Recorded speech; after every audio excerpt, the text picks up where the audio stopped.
Welcome to another episode of the Fireside podcast. I'm your host, Righteous, and joining with me is the top laner of GCCe Belmont's Teedye. Teedye, thank you so much for making this work. We are kind of a crunch on my end, so we're doing this Mhm. earlier than we typically do. So we appreciate you taking the time. Yeah, no, I appreciate you having me on, man. Yeah, I know you've been wanting to do it for a little bit, so No, yes, um, just fucking shit talk. yeah, it'll be fun. It'll be a little bit different than the previous iterations, just because it is the last week of the regular season. Hmm. Realistically, this is the last time we can look at all the teams as a whole, because Yeah. playoff starts next. So um, when we get to power ranking stuff, I'll talk a little bit more about that. But as always, we're gonna start off with a recap of the week. It was a very interesting week, but a Oh fun yeah. one nonetheless. So over on the Kindle side of things, we had Rivals DX fall to Jolly Rogers Calypso's Calamity 2-1, thus ending their playoff hopes. We had Forge Esports Atlantis take a pretty uncontested 2-0 sweep against Phantom Troop Lucifer. PTL had their own roster issues they were dealing with, unfortunately for them. And then GCCe Belmont takes the 2-1 over Feed the Dream. I'm sure everybody is familiar Oh with the Lily Lord. rant that Oh Lord. yeah, so that was an interesting series. And then for the Spark division, Forge Esports Mjolnir takes the 2-1 over Kingdoms of Kittens GCCe. Ember Flames picks up their first win of the season at the very end with a 2-1 over Jolly Rogers Black Pearl. And then GCC All Smite loses 0-2 to Solus Gaming. So, um I I heard the feedback, and I promise you, probably not this split, but we will add the match results screens to the breakdown so you can all see. It just takes a little bit of time to get this kind of stuff set up, and I just didn't have it the previous 2 weeks. So I like making things that look nice, even though I do mess up on the graphics a Mm. lot of the time. So I didn't want to pull it together haphazardly, but it will be changed. I just didn't have enough time. So we're gonna go through once again in order of the results posted in the Discord, starting with Solus Esports and their 2-0 over GCCe All Smite. Now, I do think there was a little bit of for funning on the All Smite's Just side, just a tad bit. just a Just a tad tad bit. bit. And Jake and crew over for SG seemed locked in. So it was almost a 33-minute game in game one, and then a 26-minute game in game two. The reason why I think it was a little bit of forfunning is Tauroma was locking some champs. I don't think I've ever seen him play in the jungle. Rev seemed to be trying some things out as well. He had a Yeah. Viego mid lane, and so I don't want to break down the series too much because No, no, no, no, no, I no, no. We're just talking about ARAM games at that point. yeah, Like I it's can kind of tell that something was going on. What is interesting though is so Vovanga, the previous E-sub, I think is now the yeah, he starting plays for support. yeah. And then Kagran's out. I'm pretty sure. Sources tell Yeah. me. I have no idea what happened. Yeah. Uh but no, S- I'll probably end up hearing about it at one point, or Yeah. maybe I won't. Who knows? Yeah. So Nani Lima, their former mid E-sub, I think from what I understand, is going to be their starting 80 carry. So that is some stuff that we can talk about this series. Yeah, They locked in a Samir Tarek bot lane, which I mean has plenty of aggression. It's just Red Panda on the Milio, really great pick into that pairing. yeah, Um, a ton of peel, and so between the Milio and the Caitlyn, it was going to be hard to lock them down. Pretty yeah. interesting team comp from the side of SG. I'm not really going to break down all smites just because we already talked about how I think it was a little bit of for A fun. little bit of forefunding. Yeah.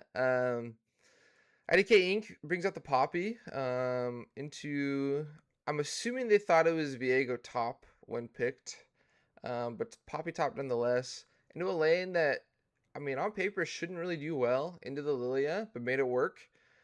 Still went down about 1,000 gold, but didn't run it down and showed up for his team with a 315 scoreline. Jake on the Shyvana, a pick we've seen him play, doing very well once again. And overall, I mean, despite some unnecessary deaths from Huerte and Hmm.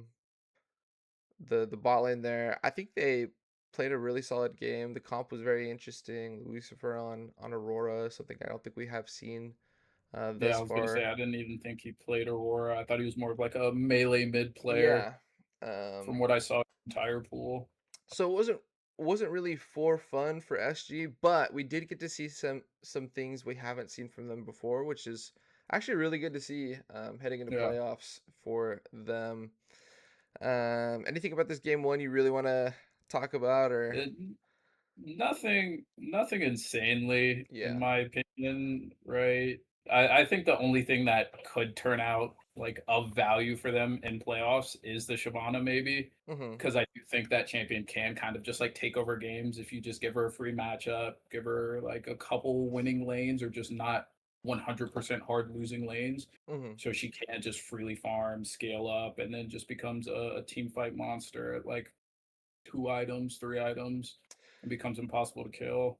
Yeah, I So do that like. might be their best style, honestly, just like kind of playing through Jake. Yeah, I do like the fact that SJ did lock some different champs in the solo lanes and did find Mhm. success.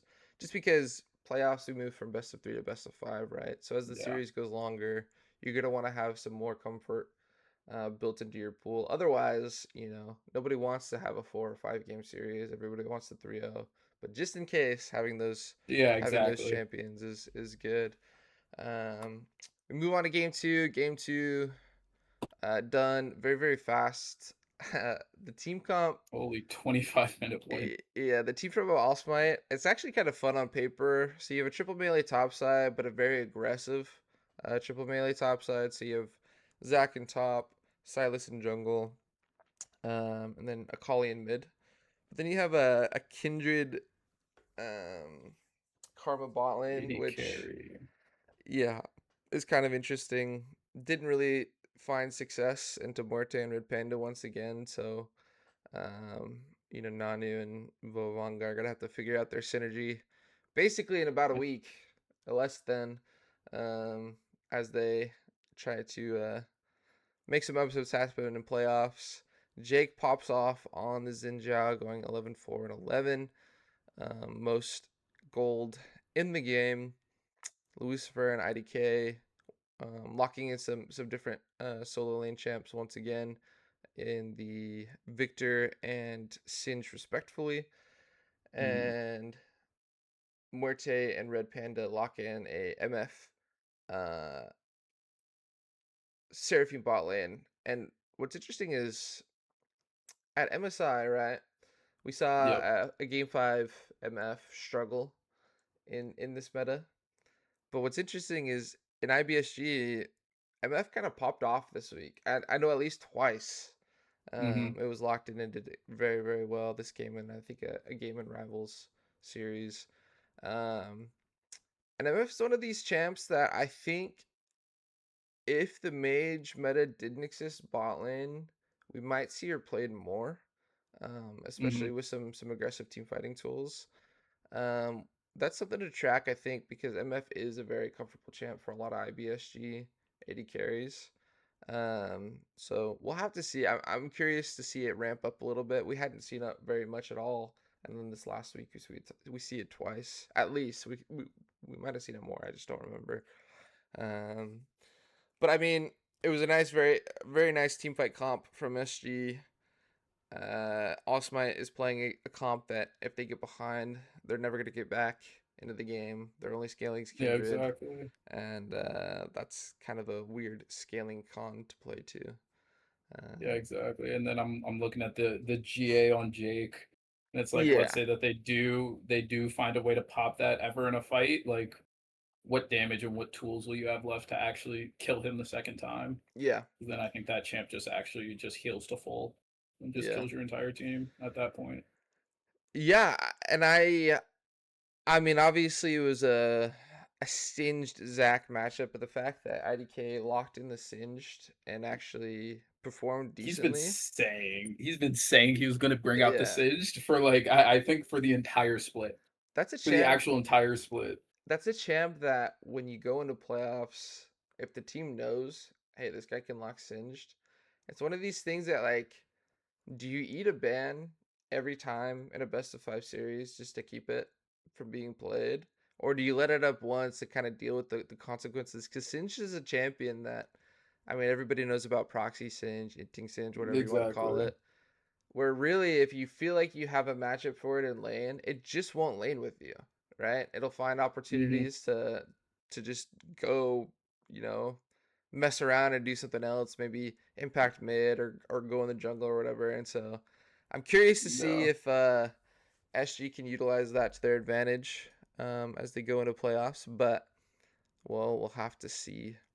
Yeah, no, I don't think at least in my opinion versus Singed, I think it's just like a knowledge gap kind of thing, Yeah. right? Like I think in a competitive setting, there's so much that you allow the enemy team to do if the Singe is gonna be perma proxying, Hmm.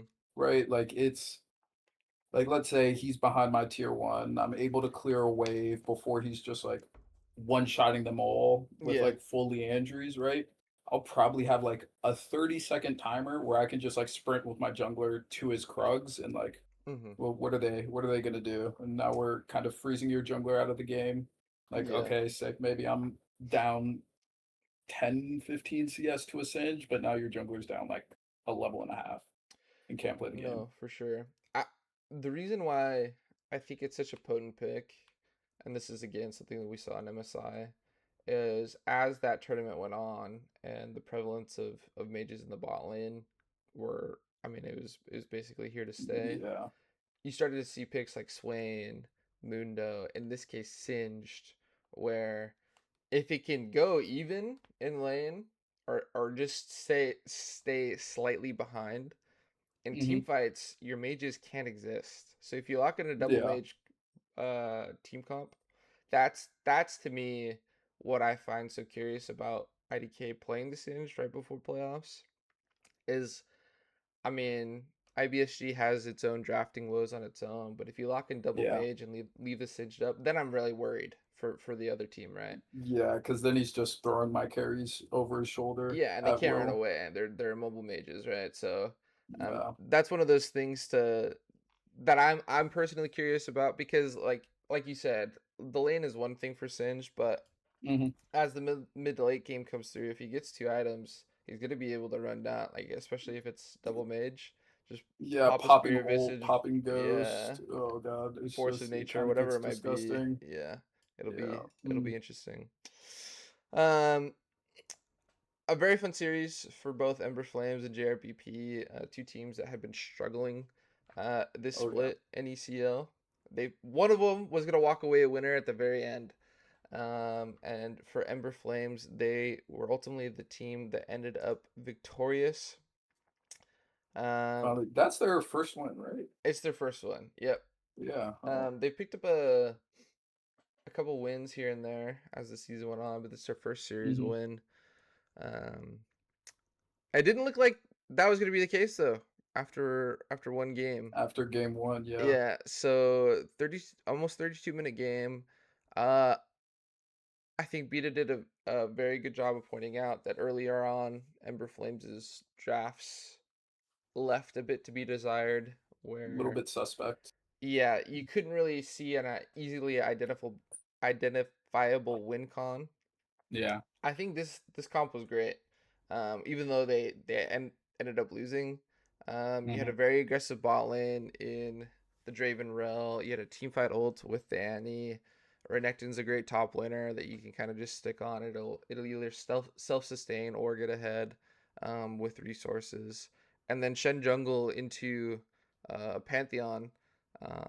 I think Which I is think is actually really, y- really good pick. yeah, you match global for global. I mean, I know Pantheon's not a Exactly. global, but anytime Pantheon looks to make an aggressive move, you just hit R.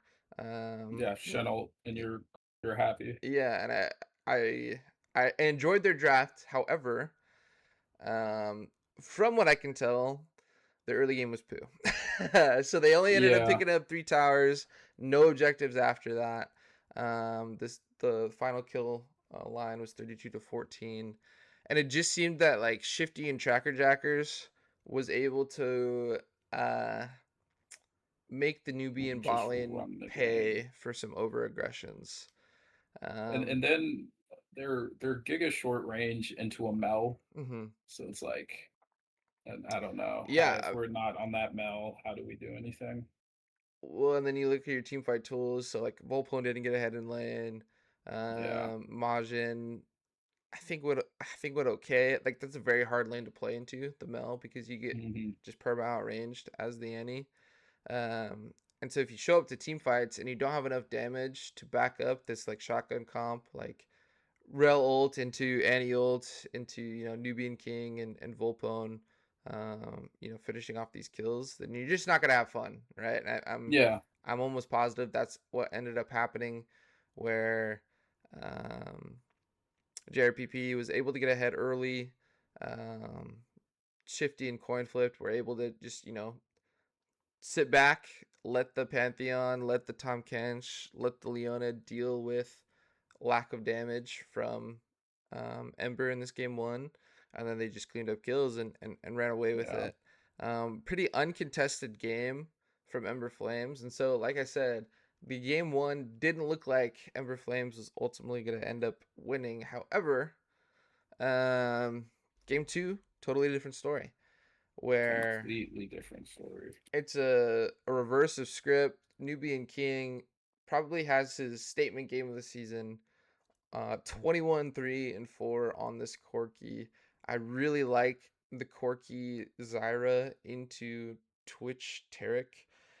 Twitch Tarek's a lane that could be difficult to know, like difficult to play around if you're not aware of the combo where he goes invis, you basically get stunned and you Hmm. can't see it. Um, but you don't really have to worry about getting stunned with this bot lane. You just keep everybody at bay. You have plants to punish Shifty if he does come out of stealth, and they don't make Yeah. that CC count. Luxwave struggled on the Wukong in this one. Nick Bob played into Volpone well. That's a pretty hard lane for Cho'Gath as the game goes on, Exactly. but it looked like he did fine. But you look over on the other side for Ember Flames. Once Nubian King got ahead, and when you see a scoreline like that, you know they stopped playing, especially with Yeah. Shifty with total deaths. I mean, they It's got so ahead. They showed up to team crazy. fights, and it was basically okay. Corral him, and Corky's gonna do work. Yeah, Uh, and just protect the president yeah. the entire time.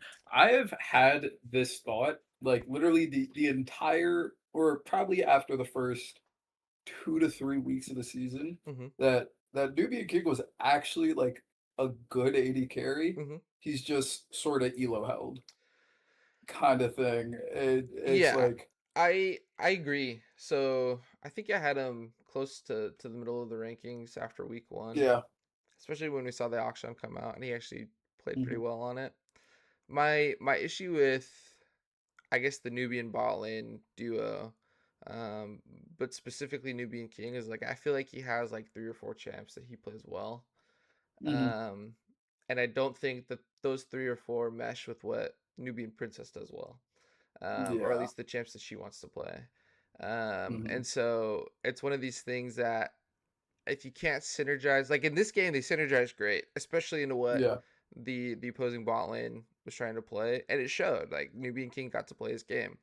But if you're the sole focus of your team, it's almost like RNG Uzi, right? Where if you were playing those teams, if you could kill Uzi in a team fight, you felt like you were gonna win Yeah.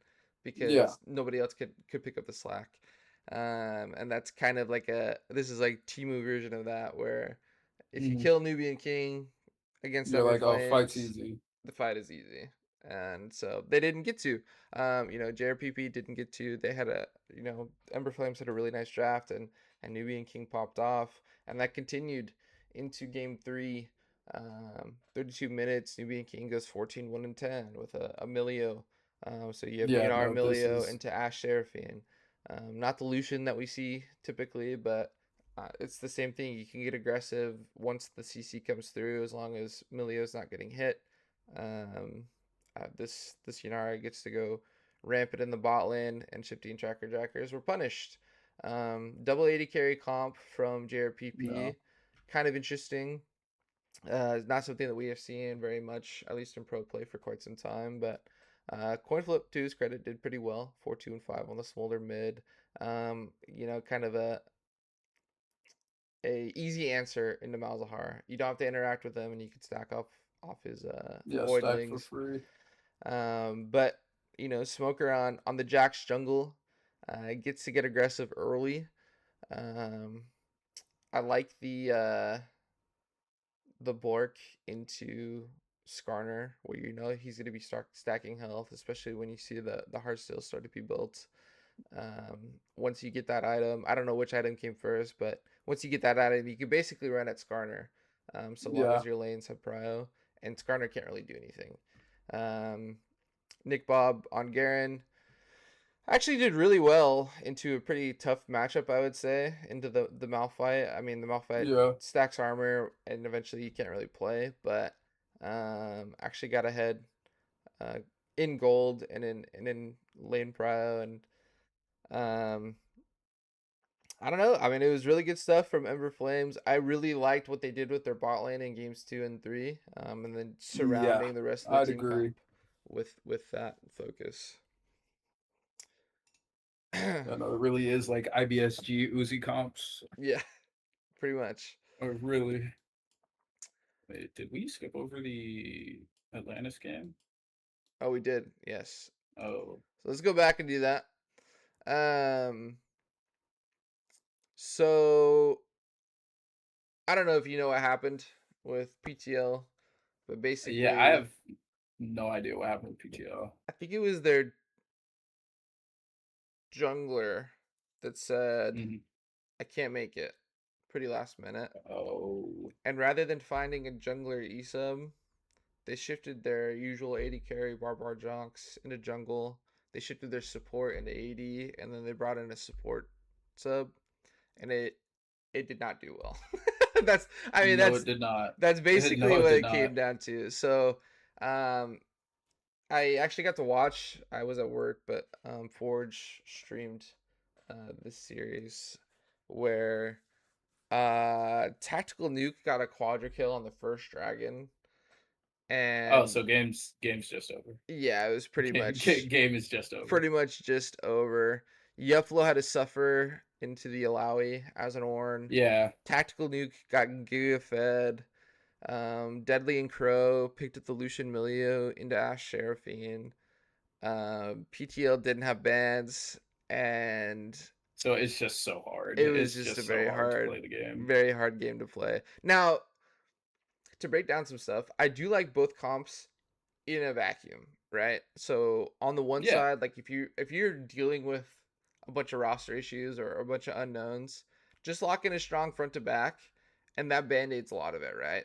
Hey, Yeah. don't really do anything for the first couple dragons. We'll show up when everybody has ultimates and a couple items. We'll team fight, and we should be fine, right? Yeah. But looking at the side of Atlantis, they basically got a counter in every lane. Oh my god. Which when that happens, the onus is on you to accelerate, and accelerate they did. like Very like much so. they just took Very their much lane so. prios and they ran around with Nuke, and Nuke was unkillable after that quadra kill, and it was a Yeah, no, because just what are they supposed to yeah, do? it Like, was I just don't know how that champ ever dies. it was a tough look. I didn't watch game 2 after this one because I had a feeling, oh, like PTL is No, gonna okay. struggle. But that was a 30-minute game. Now Atlantis did have some hiccups here and there, which we're accustomed to seeing in IBSG. Call me Loops got off to a pretty slow start. Was getting caught on Mhm. sides, which to PTL's credit, they were overloading sides pretty well. Same thing with Pookie, died a couple times, pushing a little bit ahead of the rest of their team. Um, but it got to close to that 30-minute mark, that 29-minute mark, and it was an ace in the end for Oh wow, so they just won off one fight. Atlantis, yeah, where I think they were setting up for Baron, and PTL got a little too cute, and they died. So like I Yeah, said, I no, didn't watch game two because I had a feeling that um, more of the PTL was going same. to struggle. And hey, credit to PTL for not just throwing in the towel and actually using the last week to at least play, and giving Atlantis the opportunity to play as well. I hate when teams just FF. Um, Yeah, exactly. Especially last week of the season, it's like, yeah, why not just play? Just yeah. play whatever at that point in time. And so credit to the folks at PTL for being good sports. It was a pretty impossible situation, and I don't think they probably had very much fun, but they did give Atlantis the opportunity to play. And going into playoffs, any reps are Very valuable reps, valuable. even if it's not the roster configuration you're probably going to use. But um, call me loops. You know, I was a vocal hater basically, where he would lock in some weird champs, and he wouldn't usually do well, but he gets his hands on the new champion lock and pops off. Um, which, if you look at this game, other than the bot lane, you look at that topside trio. This is a great lock game. You have a melee mid that you're matching into, and Locke will abuse melees, especially if he Exactly. can get his three nails and an electrocute proc early. That's like half your health. Yeah, Level it's one. similar to a Kali Yeah, at that point in time where you're just eating melee champs alive in lane. yeah, and he was able to punish Castor. Now Barbar Jocks, to their credit, as a field jungler playing Kindred, that's a champ I Did wouldn't a really lot better than the recommend. Zac game. Yeah, a lot better than Zach game. So Barbar Jonks, kind of the bright spot there. Yupflo had a decent game as well. Into a pretty tough Mhm. matchup. Like Malphite is such a good nullifier into some of these AD bruisers. You'll see. I consider Regatta bruiser. Um, Yeah, yeah, yeah. and those were kind of the two things for PTL to hang their hat on. Because other than that, once again, it was basically all Atlantis all the time, where they're playing a comp that Call Me Loops on the lock. If he can get Mhm. Deadly one reset, they're going to wipe They're just the gonna kill them all. yeah.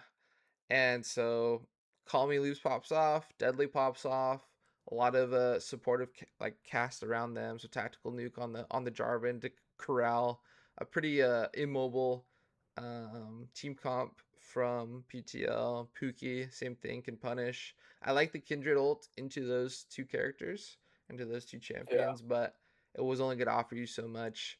And Atlantis walks away with a 2-0 win. So once again, want to give credit to PTL for at least playing the series out, despite some unfortunate circumstances.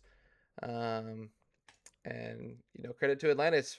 It would be very easy to get caught up and say, "Oh, this game's over." Like before the series even started, "Oh, we're just gonna Mhm. win." Get a little cocky and overlook their opponent, but they didn't do that, which is good to see. All right. Then Three more. after three more, now it's the Mjolnir KOKG game. Yep. Oh, and QST has gotten so much talk about his drafts. QST Let's didn't see what show. QST drafted. He didn't show. Oh, he didn't draft this game. Well, he Hmm. didn't show at all. Oh So, wow. um, I think the drafts last week. Here's my take. I don't think I was very. What's the word? I didn't communicate effectively what I was trying to say. Hmm. In a nutshell, basically, last week's drafts from QST on paper are great. Like they're fine. They're good into what Belmont's you guys were showing. However, if you look at the previous weeks, it was Therocles either on a Skarner or on some kind of high agency bruiser like Wukong, like Xinjiao, Then yeah. and then some aggressive mid laner. So you have stuff like I don't know, like Echo, some other things where the way that they thrived was that their side lanes were stable and mid jungle got to get unlocked early and run the map. Yeah. Against you guys in games 2 and 3 specifically, even in game 1, I haven't seen Thero play Sedge at all. That was a new pick coming into that series. Sejuani hadn't been shown. But they just played these slow scaling drafts where you kind of just want to do nothing until you get 3 items and then you're really strong. But Yeah. I know that team doesn't scrim, and if they don't scrim and you draft against the identity, that is a draft gap, right? That was my Yeah. point. Is you took what they've been doing well the entire split, and then you kind of put it to the side and made them play a very different play style, which, like, once again, it's a fine draft. I just don't agree with it if your time is In the limited with this context of the team. Yeah, players. yeah. If they Yeah. were screaming and they were practicing it a whole week, sure, like go for it, Hmm. right? But if they're showing up on game day and they're so used to playing one style, and then we just have that switch up, that was my point, right? Yeah. QSC didn't show up at all this week. And I think those drafts were contentious within the team. Because I think the players felt like, hey, we're just not used to playing like that. And Yeah. I think they voiced their displeasure, and I think QSD probably got upset. And so didn't show up this week. Um, and to KOKG's credit, they went back to the basics, right? So in this game 1, yes, it was a loss into Mjolnir, but you see the Wukong Annie, right? Wukong goes in, Yeah. Annie enables. And this game was very, very close. It was a 38-minute game. Ratu went behind into JD Dog's Mundo early, however, became a split pushing menace. And Mjolnir was having trouble matching that pressure. So basically, what ended up happening is you look at the core 4 of KOKG, they can play fights for pretty decently long time, as well as look to one shot somebody. Yeah. And so But the score lines don't really tell the full story of this game. It got to a point where those 4 were actually doing enough of a job to extend team fights for Ratsu just to threaten end. And Ratsu almost did. really, Yeah. So if you holy. look, they got one inhib. I think Ratsu had a really nice, like, almost like 1v3 moment, 1v4. They'll have to correct me if I'm Funny wrong. York. Yeah. But he ended with the most gold in the game. And they were playing that identity very well, where it's like, okay, like, yes, we went behind, and so team fighting is going to be very, very hard. So let's identify a new way to win. And they Yeah. did that. To their credit, they almost pulled it off. Now Mjolnir, they did get ahead early. They did start to realize, like, oh, like, we have to deal with this Yorick. And so eventually they did, and Don't they really they have picked up the answers. win. And then they have no way to actually start that fight 4v4. It's like, what are we doing? Like flash poppying into a Yeah. wall? Like if Exactly. anything, they can just kind of like dance with you and like Seraphine hmm ease Yeah. at you the entire time while you're just dancing in front of Dragon, and then Yeah, and if JD's you left in the worst spot in the world. yeah, and if Ari is the one that has to go start a fight, all you need to do is walk into a Tibbers, right? Like, Exactly. You so ult in, now you're chain CC'd and dead. it was a very close game actually, Hmm. because there is no snap engage, right? You have Israel Karma, which did get a hit early in this lane. They played it very, very well. They were able to stack dragons. Eventually, they get the Elder. They get a couple Barons, and they close it out. But I wanted to give KOKG credit. They Yeah. identified within the game. Look, we picked this team fight comp. Wukong, Annie, Lucian, and Seraphine. It's not gonna work for us. So let's just let Ratsu do his thing on Yorick, and that's a sign of a proactive team, or a team that has a good Actually knows understanding of what the they're game. trying to Yeah, do. so it was good from Because them. in all honesty, like where is their damage to kill Mundo? Like ever? Yeah, Genuinely. But hey, I mean, if they figured it out, they Yeah. figured it out. I'll give them credit for that. Yeah, it was a deceptively close game one, even if when you look at the screenshot, it didn't really show you that. This game too. So I play jungle, and Hmm. I feel like I teach some pretty good jungle basics for people that want to listen. I would agree. There are times in solo queue where if the enemy laners just let you kill them, just go do that. Your camps will be up. So just go kill them. Go get your camps whenever, but go kill them on repeat if they're gonna Yeah. disrespect you. Theracles 16-1-8 on this trundle. All they did the entire early game was go lane to lane to lane to lane to lane to lane to lane to lane to lane. Just pick up a massive amount Jungle of kills camps. early on this Just trundle. jungle camps. Yeah, just disrespecting the jungler, just showing up and putting a pillar behind flashless characters, and Therocles feasted, just Oh feasted. my god. And so it was a game to watch. I was watching with Shane. Shane was streaming it for us in Hmm. Forge, and I go, Shane, it's not like Thero was doing anything spectacular. You guys just ran it down. And he goes, yeah, I'm pissed. Because it was literally just when you don't have flash and there's a trundle on the enemy team, you have to change the way you play, right? Yeah, You have to give yourself a chance. And exactly. Mjolnir just did not. And so you look at their team comps. I mean, Mordekaiser has access to ult, but you're not ulting Trundle. And No. JD got so far behind that he couldn't even kill Ratsu on this Sion. Victor's very immobile. Doesn't have flash. Gonna be susceptible to Trundle. Caitlyn's pretty immobile. Doesn't have flash. Gonna be susceptible to Trundle. Leona doesn't have a lot of tools to get out. Pammy does have access to ultimate on the volley bear. But this game was over before it really began. Now, Mjolnir almost brought it back. That's the crazy thing. It went 40 minutes and the base was under siege. You thought KOKG was going to be able to close it out, and Mjolnir wipes them. Just aces them. Has the Baron available to go take. They could extend the game even longer. Now, here's what happened. So in the process of acing or being close, I don't think it was an ace. I don't think Thero. I don't think Thero died. I think it was like a four for nothing or 4-1. But in that process, Solo Rusher does a very smart thing. I don't know if he did it on purpose, but DT Dub was chasing him to pick up this last kill. Runs the opposite way of Baron, so he runs into bottom side quadrant on blue side, Oh. and DT Dub chases him.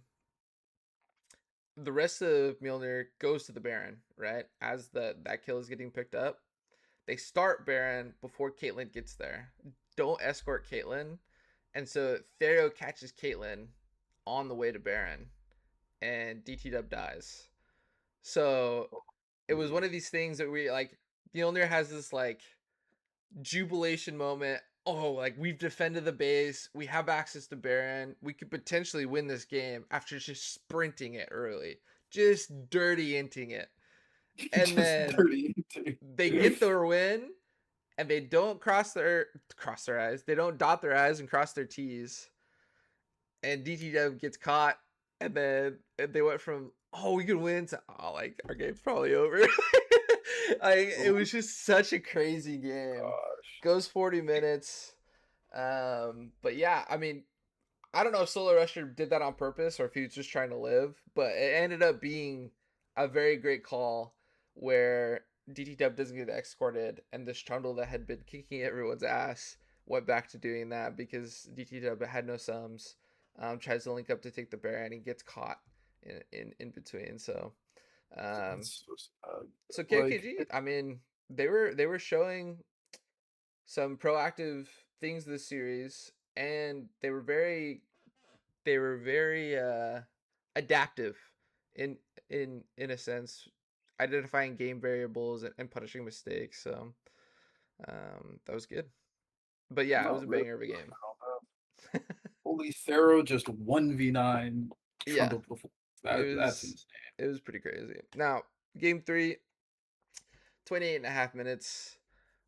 This was not KOKG's best game of all time. Did, Um, did we? I really hope we didn't blind. I really hope we didn't pick Gwen into already seeing a Malphite let's see. or the Ornn, honestly, Uh, because they picked Gwen the into hot take. both, so it was well, yes. I wanted to make sure the sides are at. So, Rek'Sai first pick, which is very interesting from KOKG. I know it's a comfort pick for Thero, so it makes sense. Game 3. Kaisa Malphite in response. So Kaisa some survivability. Malphite's gonna be very hard to kill for the Rek'Sai. Zyra Khan into the Kaisa, which is a good pickup. Yeah. Um, because you think that they're gonna be aggressive. And then Ornn on 3 for Mjolnir. Um, Alistar on 4. Oriana Gwen is picked for KOKG. So they saw Kaisa Malphite, Ornn, Alistar before they picked solo lanes. Which when you Hmm. see Malphite, I don't mind double AP. Um, At very least much. my opinion, at least when it comes to those top lane matchups, like whether whichever one would have gone top lane, Uh huh. I just don't think it is the best lanes in the world for Gwen. Like, of course, Well, it's especially the hard. Ornn. Yeah, yeah, especially the Ornn, because the Ornn can still very much kill you as the Gwen. Yeah, Like, Gwen has to be very, patient. yes, yeah, like very much kill you. And now it is kind of nice. Like, you've got triple melees and then like short range Kaisa. Hmm. But they I locked think you Xerath. just get They blown locked up. Xerath Yeah, R5, exactly. Yeah, which and like, for Mjolnir I what think do we was do? huge because you look at KOKG, they don't have any range, and other than the No. Rakan, they're gonna have very hard time actually hitting this Xerath with the Alistar sitting on them. And Hmm. so I don't. I didn't watch this game. I can make assumptions about this game, Yeah. but my guess is Ratsu went 0 and 5 because he didn't respect the Ornn early. Yep. That's my assumption. Now people can correct me if I'm wrong, but that's my assumption. Pharaoh had to play into lanes that were impossible for a Rek'Sai to play into. By that I mean, if JD gets ahead, realistically, like that's Y'all your ain't best you're lane to not play getting around is the Gwen. you're not getting Orin at In that mid point. lane, Xerath can farm under tower. Like he doesn't have to ever step up. And in bot lane, there's an Alistar, right? So any kind of Yeah. engage, Alistar does a great job of disengaging. Now did do pretty decently despite that. Went 5-6-1, while the rest of his team really struggled. Hmm. Um, but a Rek'Sai that does anything in this comp isn't going to be able to function mid to late. Yeah. And then solo rusher Mythic Chaos struggle. DT Dub on his Kaisa. I mean that's a pick that he He's always really performs well good. on. I really enjoyed Pot of Greed picking up the Xerath, especially into what KOKG was showing, because at a certain point, because this is AP Kaisa as well, all they have to do is show up to objectives and poke the enemy team out, and they Just can send engage W. onto you. The best thing that they could do is put the ball onto Rakan and look for some backline access. Yeah, like a Um, turbo engage. yeah, Like, but they didn't stall the game out very well. I mean, it was over in 28 and a half minutes. Even yeah. if they were able to kill Pot of Greed, that was probably going to be your easiest target because DT Dub did pick up the Zonias.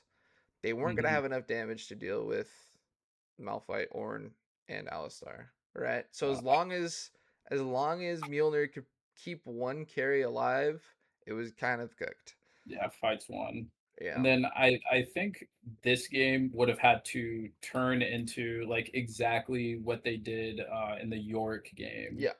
Like, Hmm. I think if Ratu ends up going Nasher second, I've always liked Nasher second over Riftmaker, to be completely honest with you. So, Just because I think it's side lanes, you have so much more pressure and just so much more like 1v1 threat. mhm.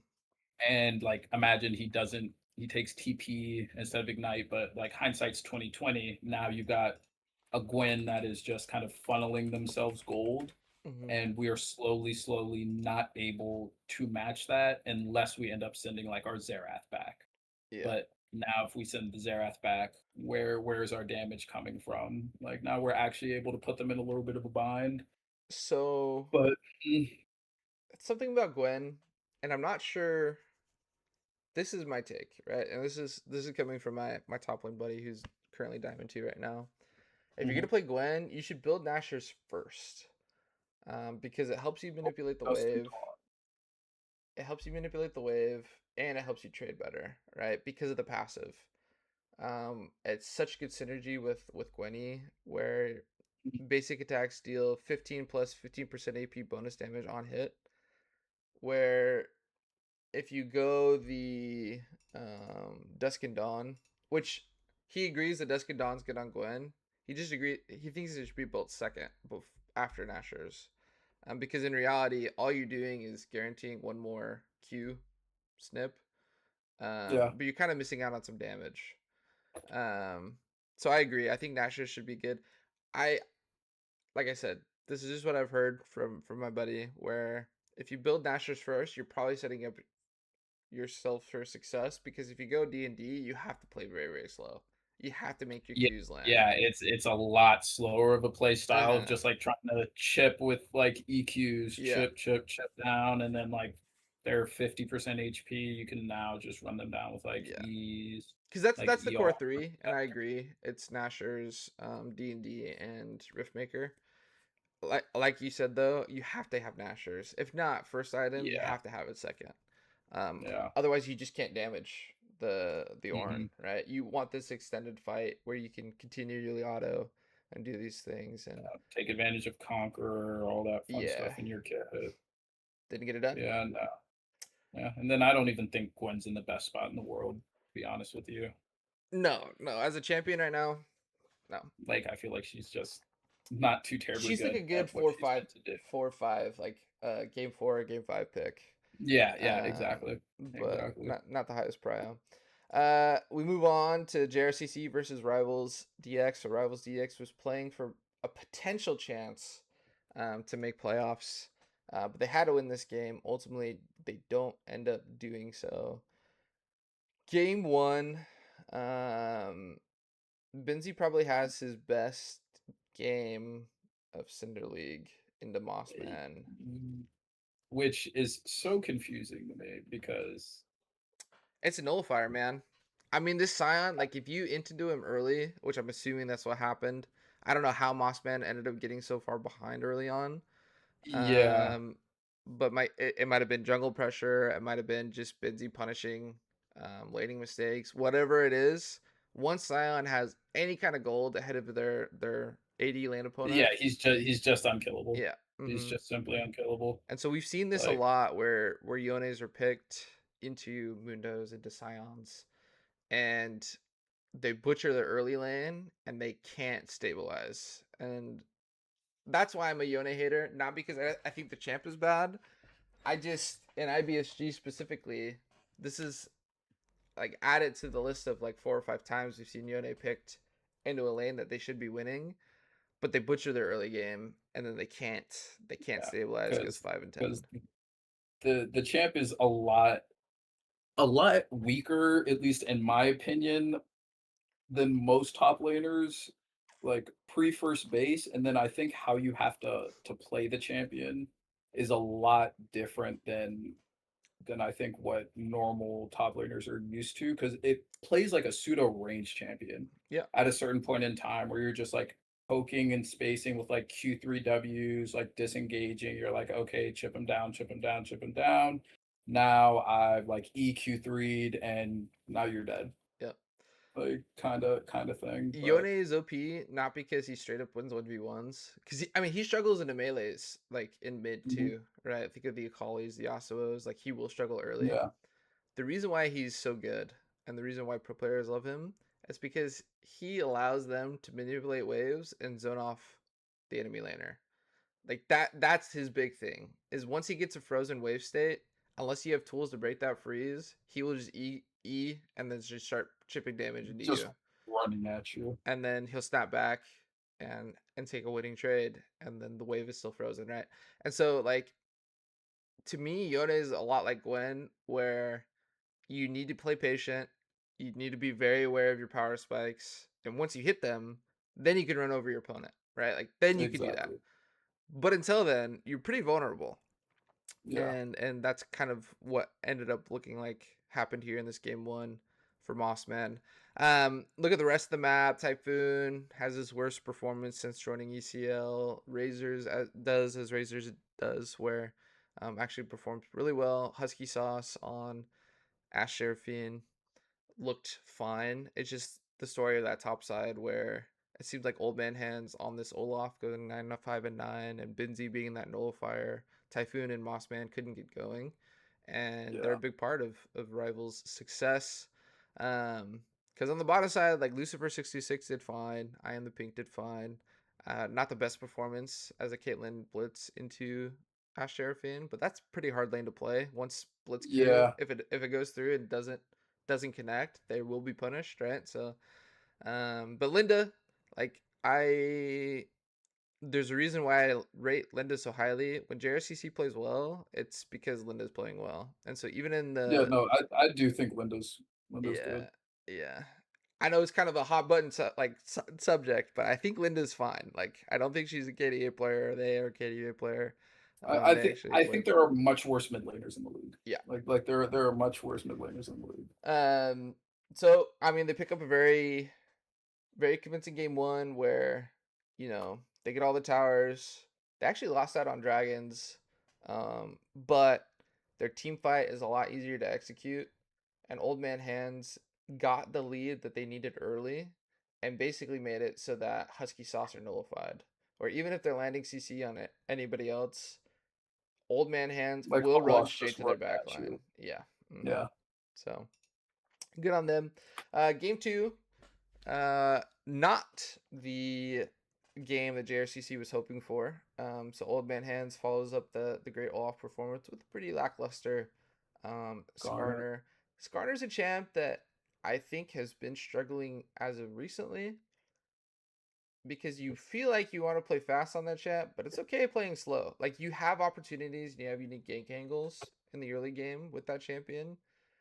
But if you hit 3 items as a Skarner, you feel really, really strong, right? Yeah. Um, so I don't know if they played too fast, especially around Lucifer on this Tristana, who ended up going 0-4. I am the Pink goes 0-7. Like Husky and Sauce definitely ran that lane, which in my opinion shouldn't have been a winning lane.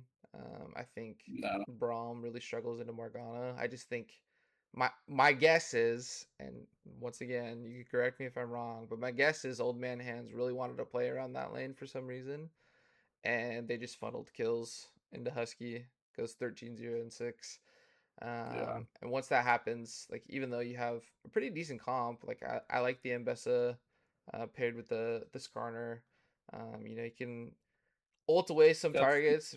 Mbessa can look for some prio targets, but it's a very hard plane to play into Garen. Garen ended up, what was that, yeah, I'm 3 levels assuming there up? had to have been some solo kills in lane Yeah. at very, very bad times, Um, which I don't think that matchup is bad I feel in like my if opinion. you try to trade aggressively and don't Yeah, that respect then it's just over. the silence from Garen. Like Abessa Yeah, goes in, can't use her dashes or abilities anymore. yeah. Garen will just Like one shot you. I think if you just save your W, like you just get queued on purpose, because I think like 99% of Garens are just going to QE instantly. Hmm. You just W instantly, soak all the damage, and now you've got And then you a can kite out. turbo winning trade on the back end, Hmm. right? Yeah. Um, I don't know what happened. I think Mossman just got ahead. I think Yeah, and just kind of ran outside the of game. Linda, JRCC played very, very fast into a team comp that wants to play pretty fast, right? They're pretty Mhm. limited in their scaling. Razors on the Echo went 629. Um, like that champ's not going to scale. Garen actually is deceptively a scaling champion as well as a lane bully. And then Husky, like on the MF, like MF Just scales so long as she can hit her ultimate. Like that's the big thing. Like if she can't hit her ult, the champ's gonna be very hard to pilot. yeah, But they played fast and Rivals punished. 26 minutes and 40-second game. So goes down so to game then 3, and that's when are people gonna stop giving like Razor's AP assassins apparently this and game thinking it's 3, fine? Razors Oh, locked in the Anivia, which I really like Anivia in spots where Anivia makes sense. So short range or lack of mobility, like Anivia is a really good champion. yeah, Um, this team comp that JRCC picked, Anivia was going to struggle because Elise has access to the repel.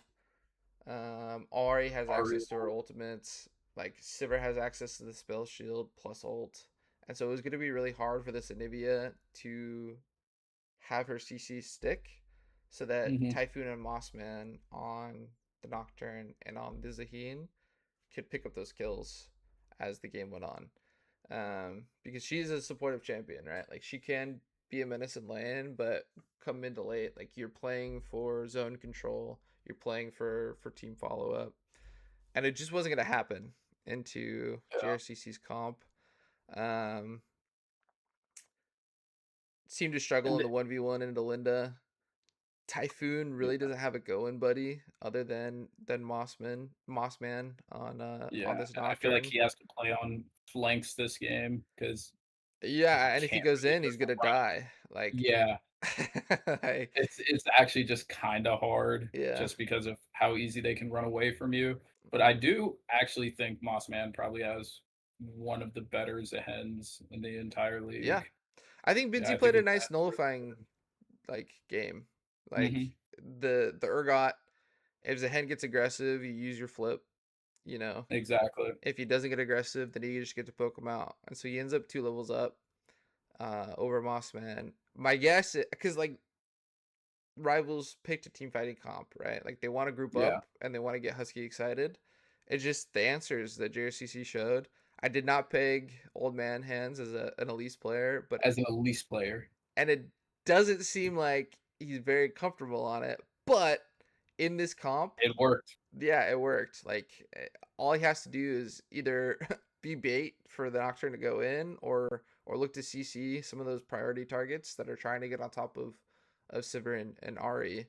And JRCC, my guess is Rivals grouped up and JRCC grouped up and said, "Okay, engage on us." And they, Yeah, exactly. Rivals, And they just ran face first into them. yeah, and Rivals didn't have the tools to really actively engage and win out the fights. Um, Mm, Once they get I would behind, love like to see the gold graph. once they get behind, Binzi can be a menace on sides because as much as Typhoon wants to ult with Mossman, like Binzi probably won't be at threat at any point. He goes Sterex, he goes Thornmail, which is kind of weird. He goes Jack Show. Like that guy's probably not gonna die before his team can arrive. Yeah. And your options are limited there, and JRCC picks up a win. And JRCC is a team that this is always a Cope take. Mhm.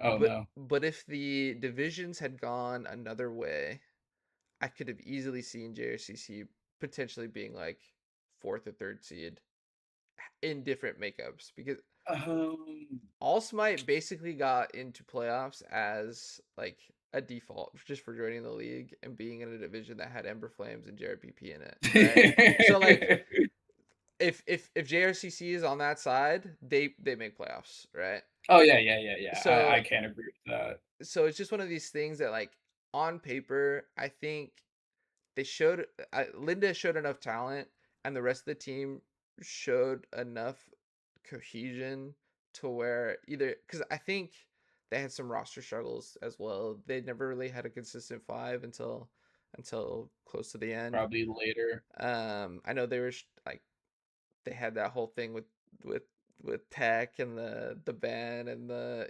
Dan kind of Yeah. burning bridges and whatever. So like it was a weird split for JRCC, but I don't think they can really be disappointed because they performed well They in who they had performed. to. Now they didn't win a lot, but like I don't think at the end of the They had day, flashes. yeah, they had They had a flashes. lot That's of what I mean. I flashes. think if they had more time or if the divisions were a little bit different, um, they could have snuck in. Yeah. Um, Same thing with Rivals. Like, Rivals was Oh my upset that goodness. the. I think Rivals is if they have this roster I the mean, entirety of the year, like they're true. just actually so good. They're actually just such a good team. Well, they kind of got like they got like Delta shit sandwich where in the early portions of the split they're struggling to find a jungler and Sauce is doing his best trying to fill in because their Mhm. jungler ranked out last second. And then at the end of the split, they get told, "Hey, your cross division games don't count." So really, you're Yo, not gonna be, have fun. yeah, you're Have really fun not at gonna be home, able to bro. make playoffs unless a super specific scenario happens. And so Rivals is just kind of like, I mean, I think I agree with you. If Typhoon had been there at the very beginning, who knows what would have been the case for this Rivals team? Yeah. And if the cross divisions Did mattered, actually matter. Yeah. I'm Cuz not saying I'm they trying would have won the series because they would have been a little bit more optimistic, but I do think that's a mental toll where you go into the series and it's like really at the end of the day, it doesn't matter how we do. Like yes, we have to win, but it's out of our hands, right? yeah. So a couple cope takes for both of these teams. I think they're really evenly matched, and I think had Rivals had Typhoon early on, or had JRCC been in a different makeup of a division, like both of those teams, there are a reason they were like fringe playoffs, right? Where I think they Yeah. played different teams very well. They just didn't win when it came down to crunch time, and so unfortunately for them, their seasons are over. But had like if those squads continue on and give themselves more time to play and improve, like I could definitely see both of them Yeah. actually doing pretty well in the Getting future. very, very good. Yeah, I'd agree with that. I talked to Mossman a little bit about it because I was just like, I essentially told him the exact same thing that we were just talking about, and I know he ended up ranking out. I don't know if Typhoon did as well. Part of me thinks he did, Mm-hmm. and I think Typhoon actually just like is the perfect jungler for this team because Mm-hmm. how he's able to play for those two solo laners it it's like there's two of him on the map, like perma. It's very, very Yeah. difficult to play against, in my opinion. But oh well. Oh well. All right. Last but not least, Oh, you got your this game. we got your series to cover. So you guys end up losing Oh, game this one, game. 33.5 minutes. Take me what went down, Teedye. So going into draft, we kind of had an idea of what we wanted to play. We were just like, hey, we'll get counter pick on red side. We can ban out some of the annoying stuff, but like one of the really big things to Randy Moore's credit is like I think he's been playing in comp for so long that his champ pool is just like kind of massive. Yeah. Like he'll always find something. Now, after playing versus him last split, I thought I was fairly sure on what he was going to blind, and I just didn't expect as a hen, Mm-hmm. right? And now, from a topside perspective, I thought that matchup was going to be a lot better for Yone than it actually felt in game. And I'm like, oh no, no. Granted, he played it very well, like very, very well. And I messed up. I got stopped on one back that I took very greedily, got chased down, spit flash, Mm-hmm. and died. And I was just like, oh, it's so cooked. I was Yeah. just like, it's so cooked. And he just kind of ran over the game from that point. Like with ballistic on Azaya, like the hopes of really kind of like wombo comboing and taking out Azaya is pretty hard here, even though I do think we have decent tools to Mm-hmm. do that. Like I got too far behind. Raining really did like an insane job at just like spreading his influence across like the entire map. Yeah. Like I think he had a TP bot side or something like that and picked up like another double kill. or got kills for somebody.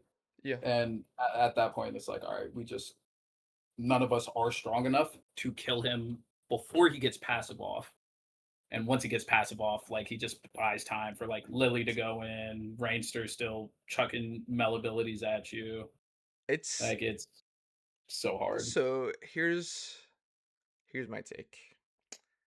Once again, a kind of tough Nocturne spot because on paper, I think you have three losing three losing lanes, right? We do. We do. So it's one of these things that like what does the Nocturne do early? If he's not doing anything early, then it's gonna be hard to play. Yeah. Um Zaheen into the Yone matchup. Zaheen does what Yone wants to, but better early, right? Where So Yone much. wants to take extended fights, and Zaheen can do that like level 3. So Exactly. that was gonna be tough. The Ziggs into Mel on paper is kind of just like a wash, right? You're basically just trading waves to a certain Hmm. point. But here's the caveat: you locked Zig Senna into Wukong Tarek Zaheen, right? Um, on paper, I think if your comp somehow gets ahead early, then it's very, very hard to play into for Feed the Yep. Dream, right? Where you have a bunch of poke coming over from Ziggs. You have Engage coming over at the top with Nocturne plus Yone. The Tarek is a very nice answer into what you guys showed in terms of Yeah, that. no, it's giga pick. Um, and then like Senna's scaling, right? So you can't really do anything early. So Nocturne starts to be less and less useful as the game goes on. Ziggs and Senna come online, but it's like how do we play at that point, right? Wukong's Yeah, running me it's down, Zaheen's running me down, Tarek's enabling them, you know. So like laning is one thing, but I think that draft was going to be hard to play regardless. yeah, Um, and to credit Feed the Dream, like yeah, they played it really, really well. they played really well, and I haven't really been the like I haven't been a Feed the Dream believer. I think they pick up wins against teams that are expected to pick up wins, and they lose against teams that are difficult or good opponents. To Hmm. come out in this game one and really play well was good to see. Now Yeah, actually fist us we got to like talk that. about game two, and Lily's gonna probably Oh be in the my goodness. comments because Oh my goodness. she was not very she was not Oh very happy. She was god. not a happy camper.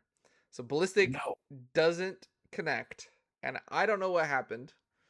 I'm assuming they this used their full same thing pause happened to timer. us last split. He was my 80 carry last split. This exact same thing happened to us in Titan, actually, last split, Okay.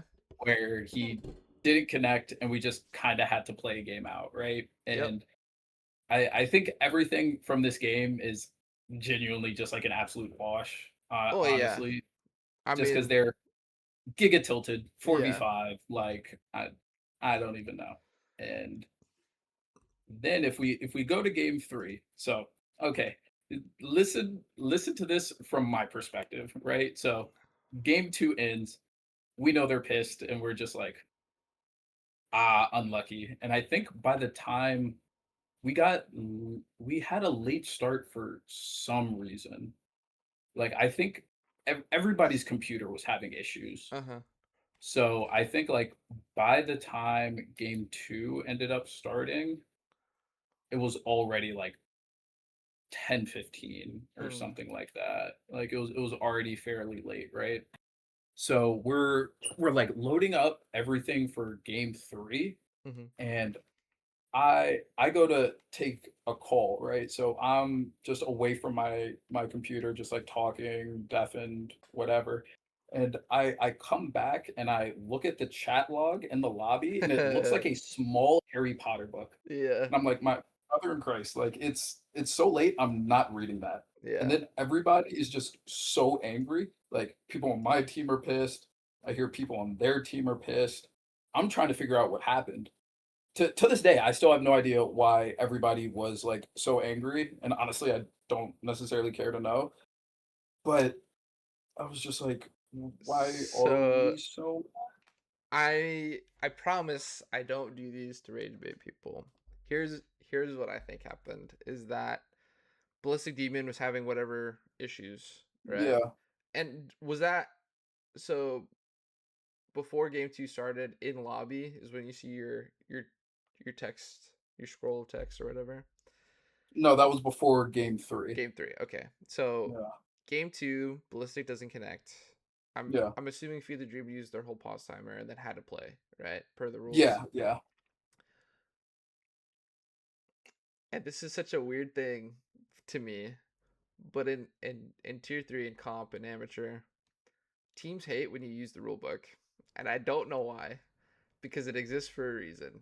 Now Oh, is that now there's no way. so there was a pretty big crash out from Lily, from what I understood in the ECO general after the series. Yeah. My guess is because of that. Now, on one hand, yes, it never feels good to have the rulebook used against you and you have to play 4v5, right? Yeah. But on the other hand, it wouldn't feel good to sit there for 30 minutes and not even guarantee that this person can connect or that they could get a sub in. Now, I don't know what the argument was or like why Lily was so upset. My guess is that because the DC happened before the game even started, that she was asking for a sub to come in with same draft. That's my guess. I don't know if that's what it was Yeah, because I have no I have no idea. I don't want to claim I have any idea, but my guess is yeah. that Lily presented an alternative than playing a 4v5 and the rules say no, right? And hey, Yeah, exactly. the rules exist for a reason and like it sucks that you get put in that spot. But what do you expect the other team to do, right? Because at the end of the day, like they want to compete and win, and the rules are the rules, right? And so it's one of these things that like I have now. I can't speak for Forge, but my personal philosophy is that in rulebook scenarios, we always go by the rules because there's Yeah. no guarantee that a team is going to help you out if you're going to get the short end of the stick and have something pop up. And the rules exist for a reason. There's everybody signs up and they all have the same rule book. And so it's just one of these Mhm. things that like, yes, it sucks and you can sit there and say like, oh, like they lost game one and so they thought they were going to lose the series and so they rule booked us. But at the end of the day, Ballistic Demon didn't connect, right? Like it is what it is. It sucks that that's what happened. And for Feed the Dream, I'm sure some of them were pissed. And I'm sure the reason why your team got a little bit upset is because they were letting you know, okay, we're Yeah. pissed, you know? And I'm like, So it's one of those things like I don't want to open up a can of worms and I don't want to like have everybody go off and be upset about the series. All I'm saying is the rules exist for a reason. It sucks when they have to be utilized, but that's why they're there. To save everybody time, especially like you said, the game was already going late or the series was already yeah. going late. And like unfortunately things happen. Game three, Ballistic no longer playing because of the said PC issues. Tame comes in, goes mid, and Rainster picks up the bottom lane, and Rainster actually played pretty well in the MF. Um, Yeah. Raiding Wolves, pretty good nullifier into you, right? Played range Yeah, into the it's very Rumble, hard lane. pretty hard lane, but you have a very nice team fight. Tycon gets an Yes. ultimate. You get red card put over the top. Braum ultimate can be Yeah. used aggressively. Can be used to peel into the Kennen and into the Amumu. You could take us through here. I'm gonna give you my take as to what happened here in game three, Mhm. and then you take me through and see if I'm right. So my guess Okay. is you struggled on top side, obviously. Beru just clapped cheeks in mid um, against Tame once he got level 6. Where Mhm. the Syndra is pretty immobile. Bear gets to be unlocked. Um, and then come team fights, come dragon fights because you guys were stacking dragon. It was basically FTD had no answers into what you guys wanted to play. Rainster couldn't really ever get ultimates off because as soon as he does, there's some kind of answer, either Rumble ult, Malphite ult, whatever it might be, Yeah, something's getting Braum launched out. ult, and in the 5v5 execution, you guys came out on top. That's my guess. Yeah. So what happened at least so in lane phase actually me and Raining were like completely even Yeah. up until about when was this? If I can find the timestamp, like 11, 12 minutes. And I end up calling because he walks off into fog, Mm-hmm. and I know that he has TP. So I'm calling my team. I'm like, hey, this Kennen is going to TP like down bot side because they were fighting around like the bot river, like near Tribrush. Mm-hmm. And he ends up like 20 seconds later, he ends up like TPing in and getting a triple kill. Hmm. So now the Kennen ended up getting accelerated, and at about like 15-ish minutes, right, they're up 3K gold, and they're just kind of throwing their circles on us. Yeah. Kind of situation for a while. Now it was nice that we did have the buffer of early drakes, but Mm-hmm. like you were saying, it ended up getting to a point where we did realize exactly what we had to do because Wolven was very strong. Mm-hmm. The only thing was we just need to keep Kennen Amumu off of him. Mm-hmm. Like that's literally all that we needed to do. So I'm like, okay, I just had to really sit on top of Wolven. If I ever see Kennen, we just have to throw double E's. I've got to like eat an Amumu Q, whether it's like me or Beta. Mm-hmm. Somebody needs to just eat those spells, and then he can play. And then he also just started positioning like insanely well. He would literally just sit himself in Narnia until he saw everything get used. Then he's just like, okay, now I can fight. And Mm-hmm. now he's just kind of like taking over fights because we were thinking, all right, if we just don't die instantly, we actually just win the fight. Yeah. We simply just win the fight. And once we started playing those team fights a little bit better, we were able to swing the gold, and then that's how we kind of ended up winning. Yeah. But yeah, I thought it was probably one of the better team fight games that we had all split. Yeah, and I mean, like team fights, it really comes down to identifying threats, right? Like they are a shotgun comp. If they Yeah. make their CC land, they will get kills. By they, Hmm. I mean FTD. Hmm. For GCC, like like you said, as long as you have some kind of way to deal with that, whether that's beta just making it impossible for any wolves to get on top of Jinx, whether it's Lily like not being able to engage because they have to play through Braum or through Malphite or whatever. Like as soon as like you said, if the engages the stick on prior targets, which Jinx is really the only one you have to peel for if Ari has ulti, then the game's gonna be won. So looks like you guys were able to do that pretty effectively down the stretch. So that is your recap of all the series. Um, we're gonna take a look at the standings. These are the final standings for Ember League this season. I don't know what season this is for Ember League, but I think you guys over at third Beaumont's number is what. one. Atlantis ends up number two. PTL ends up number three, which is crazy because that scenario existed where they could have ended up fifth. Had some things go the other way.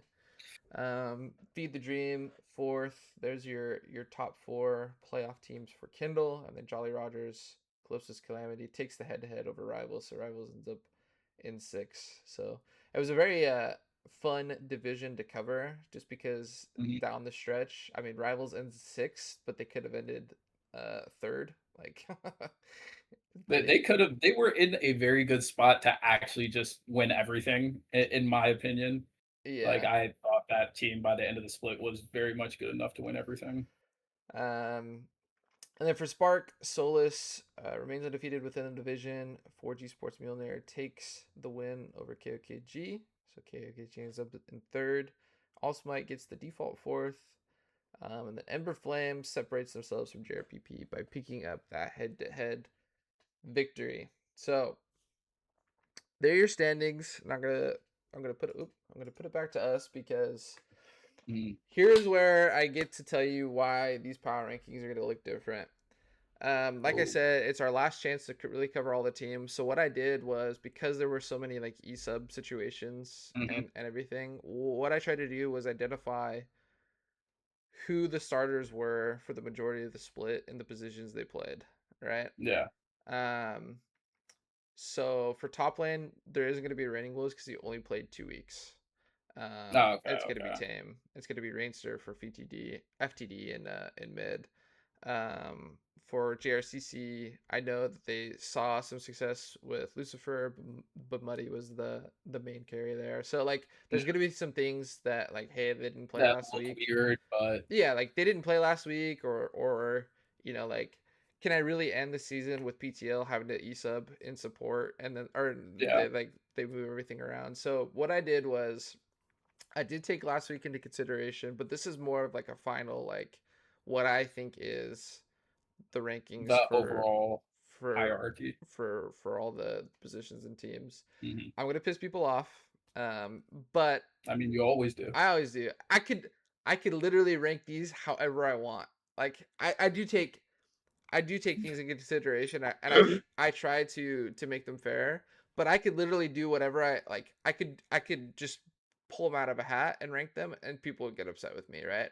No, no, So like everybody's gonna it do that. doesn't matter what I do, people will be mad.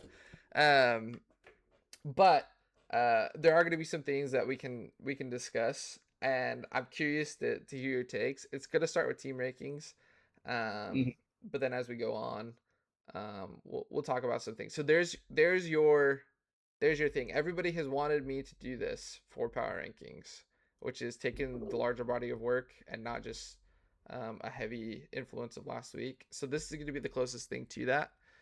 Um, so I know one individual in particular is going to DM me again, being like, "Well, why did I go so high? I had such a good last week." And I'm like, "It's because it's the body of work." So, and I know they're not going to listen to this part. So there's my disclaimer. Okay, so now we're gonna get into No, it. no, they've already skipped to the part they're I on, like, the know, YouTube dude. scrubber, just, like, Yeah. making sure that they If already they just see the rankings if they already. miss their disclaimer, it is what it is. But we're gonna start off with team rankings, and then like we always do, Teedye, we'll do the bottom half first, and then we'll talk about the top Mhm. half. I know everybody wants to talk about the top half.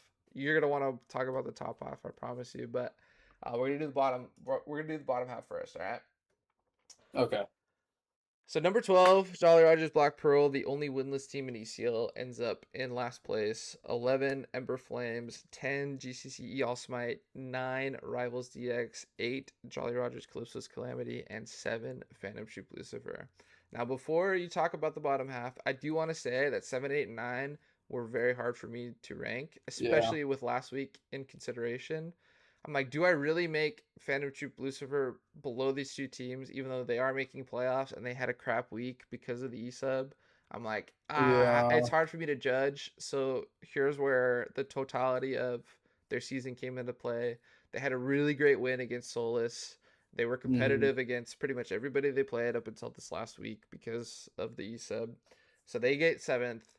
JRCC ends up at eighth over Rivals because of the head to head, but I think these final power rankings does that team a disservice because in I reality, would I think they're I'd closer to agree. 7 or 8 than they are Yeah, no, 9. I was literally just gonna say that 'cause at least in terms of, like, playing when I'm looking at 7, 8, 9, I'm like, "Okay, who would I not want to play against out of, like, those 3 teams?" And, like, It's probably Rivals Rivals is the one. answer, Yeah, it's like, Rivals PTL and then by a country JRCC. mile. Yeah, Yeah, yeah, exactly yeah. at that point in time. So it was But tough, but yeah, at the end of the day, like Rivals and JRCC had a very similar split.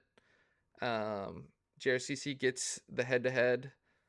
Rivals, like I said, had things gone different early in the season, I think they would be higher on this list, potentially yeah. even like 6 or 5. That's not the reality we live in, right? And so I Mhm. had to order these somehow. This was my best way I could justify it, right? Because PTL did play well in a lot of their series. They did pick up that SG win.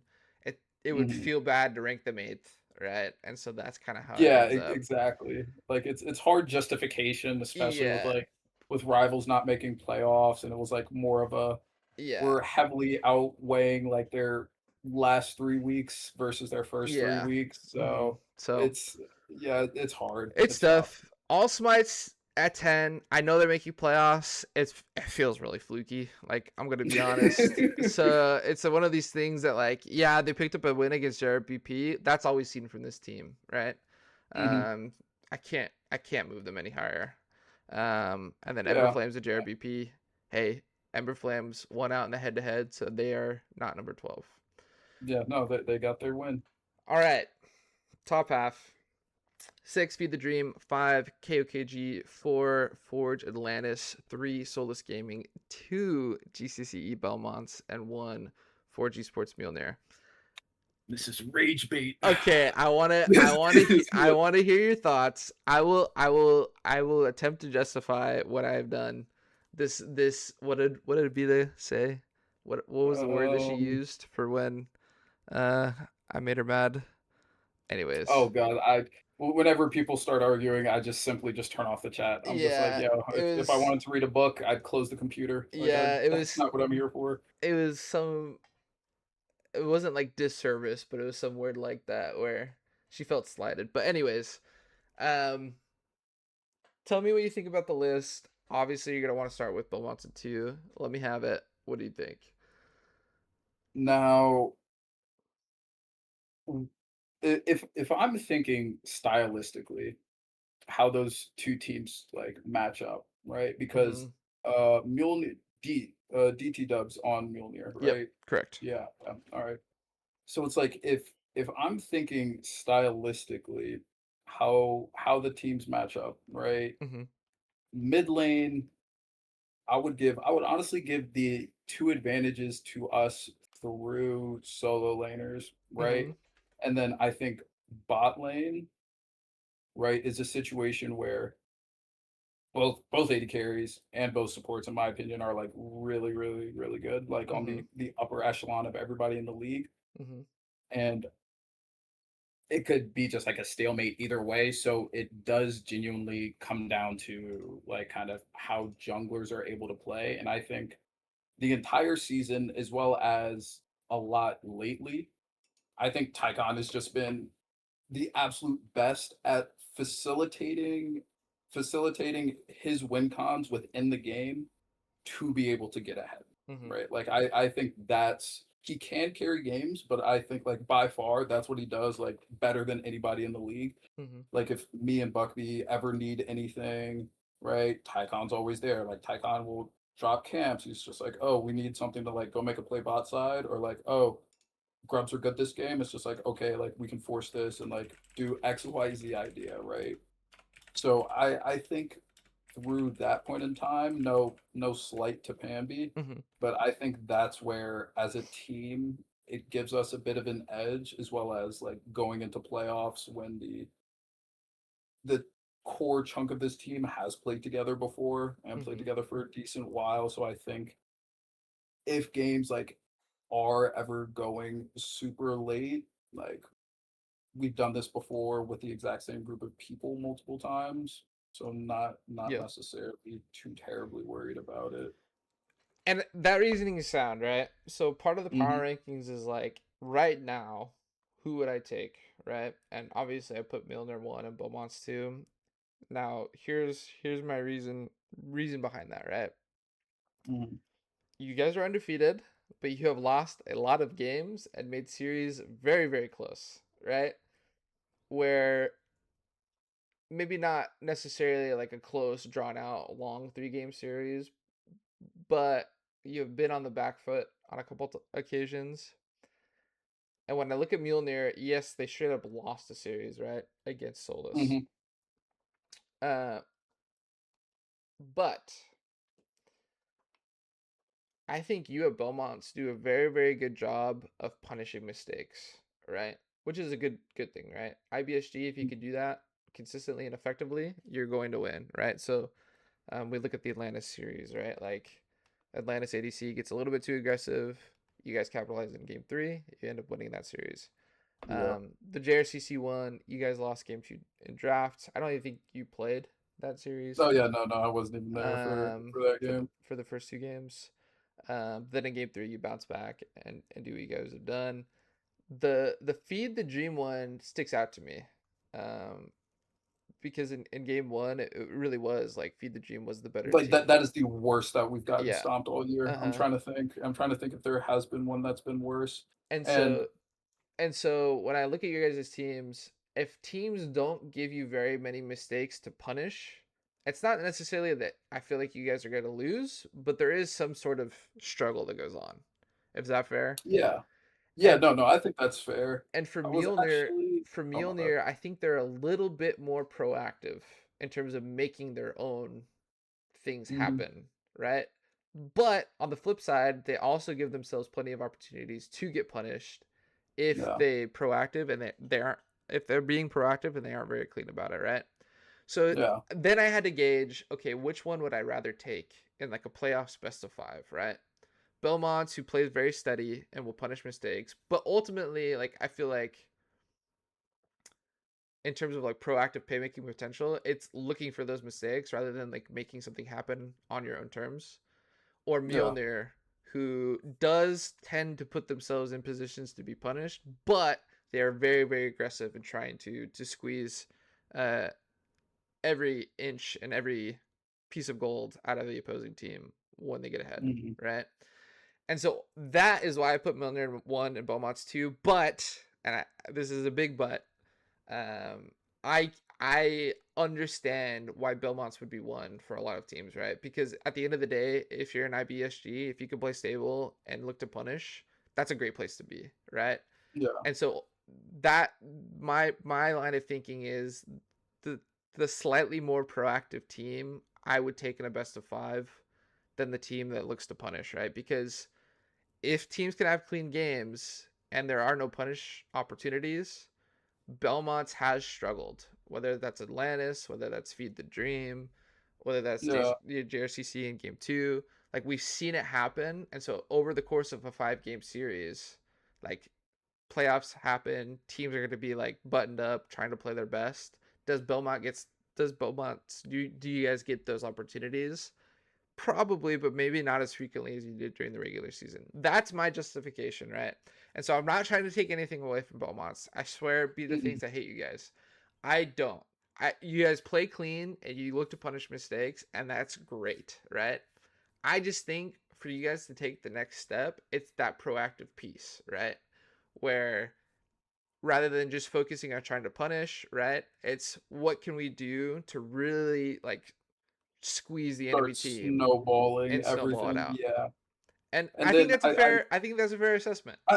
I do also think that's a fair assessment, and then I think part of the reason that we do kind of operate like that is I pay attention more so to, like, top jungle than Yeah. anything because 'cause I'm like, a AD carry, it's like, you'll Yeah. always get 3 items and just start killing people, right? Mhm. I feel like in the vast majority of our games, right, it's our 2 solo lanes will be able to get ahead, and Yeah. the big games where we have struggled, actually probably every single time, is both of us are not able to get an advantage in Yeah. lane, right? Mhm. So it's if teams can just play like you were saying, like solid in those first 12 minutes, like if you're leaving lane even or even like 100, 200 gold down on us, like it definitely puts us in a lot more difficult of a situation just because it's like suffering from success. Yeah. We're kind of used to just playing from like with a lead, Yeah. And right? like Kind of thing. that's like I said, I see it really just comes down to what you value at one and Hmm. two, right? And so for me, being able to be a little bit more proactive in a playoff best of five, I think will tend to let Mjolnir thrive. Whereas like you said, like and like I said, Belmont's once they see that mistake, they will punish and they will crush you for it, Yes. right? Yep. But in those games that they've lost, there wasn't a lot of mistakes to be had to punish, and you guys struggled, right? And I'm not saying like, hey, like I get it, you guys are undefeated and you're undefeated for a reason. All I'm saying is like in a playoff best of fives, which version would I prefer? Mine's Mjolnir. I could definitely see a case for Beaumont. So it's No, close, right? One and two, I think, are very, very close. fair. Number three, Solus Gaming. If you look at three and four, Solus Mhm. Gaming has higher highs than Atlantis, but they also have lower lows. Much lower lows. So I Much lower I lows. put them in three, kind of with that same Mjolnir line where I think Hmm. Solus offers a bit more in terms of how they approach the game when they're on point. When they're not on point, it's kind of like a free for all, like we're just playing league. Let's see what happens kind of thing. And I think for Atlantis, they match up very well to a lot of these top teams. They're just very green, and when push comes to shove in these tightly contested series, they were never able to get over that hump during the regular season. Yeah. They took you guys to 3 games. They took Mjolnir to three Hmm. games, right? Like there was plenty of opportunities for Atlantis to kind of like show that next step, and they never could. And so that's why they're at 4, right? Solus Hmm. can beat anybody, and we've seen them beat anybody, but they could also And lose to they can anybody. lose to anybody, And which and is it's a very it's like it's like a coin flip team where I don't think individually that they're coin flipping very much, but as a team it just seems like they're either hot, they're extremely hot, or they're cold and they're like freezing. You know, yeah. there's no in between. Um, No, so I think that team lives and dies by Thera. Like, no, Solus is absolutely. Jake. Jake. Oh, Jake. Oh, Yeah. yeah. But no, they do also live and die by Yeah. Jake. Yeah. I Like, agree. I think looking at IDK, more of a tank, weak side player. Correct. Like, Muerte, their AD carry. Like, I think it's like something akin to like the Gumayushi like play style, where it's like not gonna like get a massive lead in lane, but like I'm also not gonna fall down like 2K gold at 15 minutes. Right? That's kind of how I look at the two of them, and I forget who their mid laner is. Is that Lucifer? Is Lucifer the Yes. mid laner for Soulless? Yeah. I feel like he will coin flip a game. Yeah, and He we've seen like will very 18 much coin kill. flip We that see game. 18 kill games come out from Silas from him, right? But then you also see him go like 0-4. Like so, Yep. it's just one of those things that like I really thought about putting Atlantis 3 because they played both you guys and Mjolnir so close. Hmm. I just think that Solus has the higher peak because they're a little bit more veteran and like 3 and 4 to me are as close as 1 and 2 are close to each other. Where Yeah. I think there's a clear divide between that 2 and 3 spot, but Hmm. 3 and 4 look like it would go a full 5 games based Yeah. off of I would now. agree. Now, if Solus shows up, then that's a different story, right? I can't guarantee game to game and series to series that they do that because they never did through the regular season. So, um, Kingdoms of Kittens Kasai, and then Feed the Dream at 5 and 6. Um, I think these two need to be swapped. you want Feed the In Dream at my 5, opinion, okay? yes. So, Now, oh my bad, go. oh, I was gonna say, all I was gonna say is I think Thero is a top 3, if not top 4 jungler, right? Hmm. Um, I agree. and so if Thero can do what he does best, this team does well, right? They took a game off Mjolnir by doing that. Hmm. They almost took 2 with Ratu. I think individually in top jungle and AD carry, the peak level of play is a bit higher than Feed the Dream. Ballistic Demon has had pop off games. KOKJ, really? Okay, okay. Ballistic Demon has had pop off games on AD Hmm. carry. Um, but he's also struggled against really good teams, like borderline invisible. Sometimes he does just run it down. Yeah. Sometimes he does just viciously run it down. Lily, I think, is a as stable jungler as they come. Yes. I don't think the peak is as high as Thero, right? Yeah, In I terms would agree. of peak overall gameplay. And then looking at top, uh, it's Tame v Ratsu, and I think they actually match up pretty well into each other. I think Ratsu has just shown a little bit more carry potential than Tame. Like Tame has very tame gameplay where he will not feed, he will keep up in gold, and he will show up to team fights. Ratsu, I think, does a little bit more individually within the lane, right? He also has a Yeah, pretty okay. similar style, but I think Ratsu, if he gets an opportunity to get ahead in lane, he will take that opportunity, you know? No, Um, okay. And I then guess I was thinking, my bad. I was thinking under the assumption, like, I think if Raining Wolves is the top laner for so Feed the that's the Dream, thing, right? then it jumps to 5. I don't know if he's Well, gonna it keep could switching in be. and out. Yeah, So I don't I know. I ranked Feed the Dream based off of Tame Top, Rainster Yeah, mid. Tame Top. Yeah, okay. All right, then Because yeah, then that's that's my definitely assumption. 5. That's what's happening. I was told that the Reigning Wolves played last week because Tame couldn't be there. But if you look at their starting roster, it is Tame top, Rainster Yeah. mid with Rainster as like a Mhm. 6-man, which is fine. I think Mhm. the peak of that team is better with Rainster top. No offense to either Tame or Rainster. Mhm, yeah. It's just Reigning Wolves is a very good player, No, right? he's And extremely good. but like being top 6 with your starting roster, I think they could be as high as even 4, maybe even 3 with Rainster top.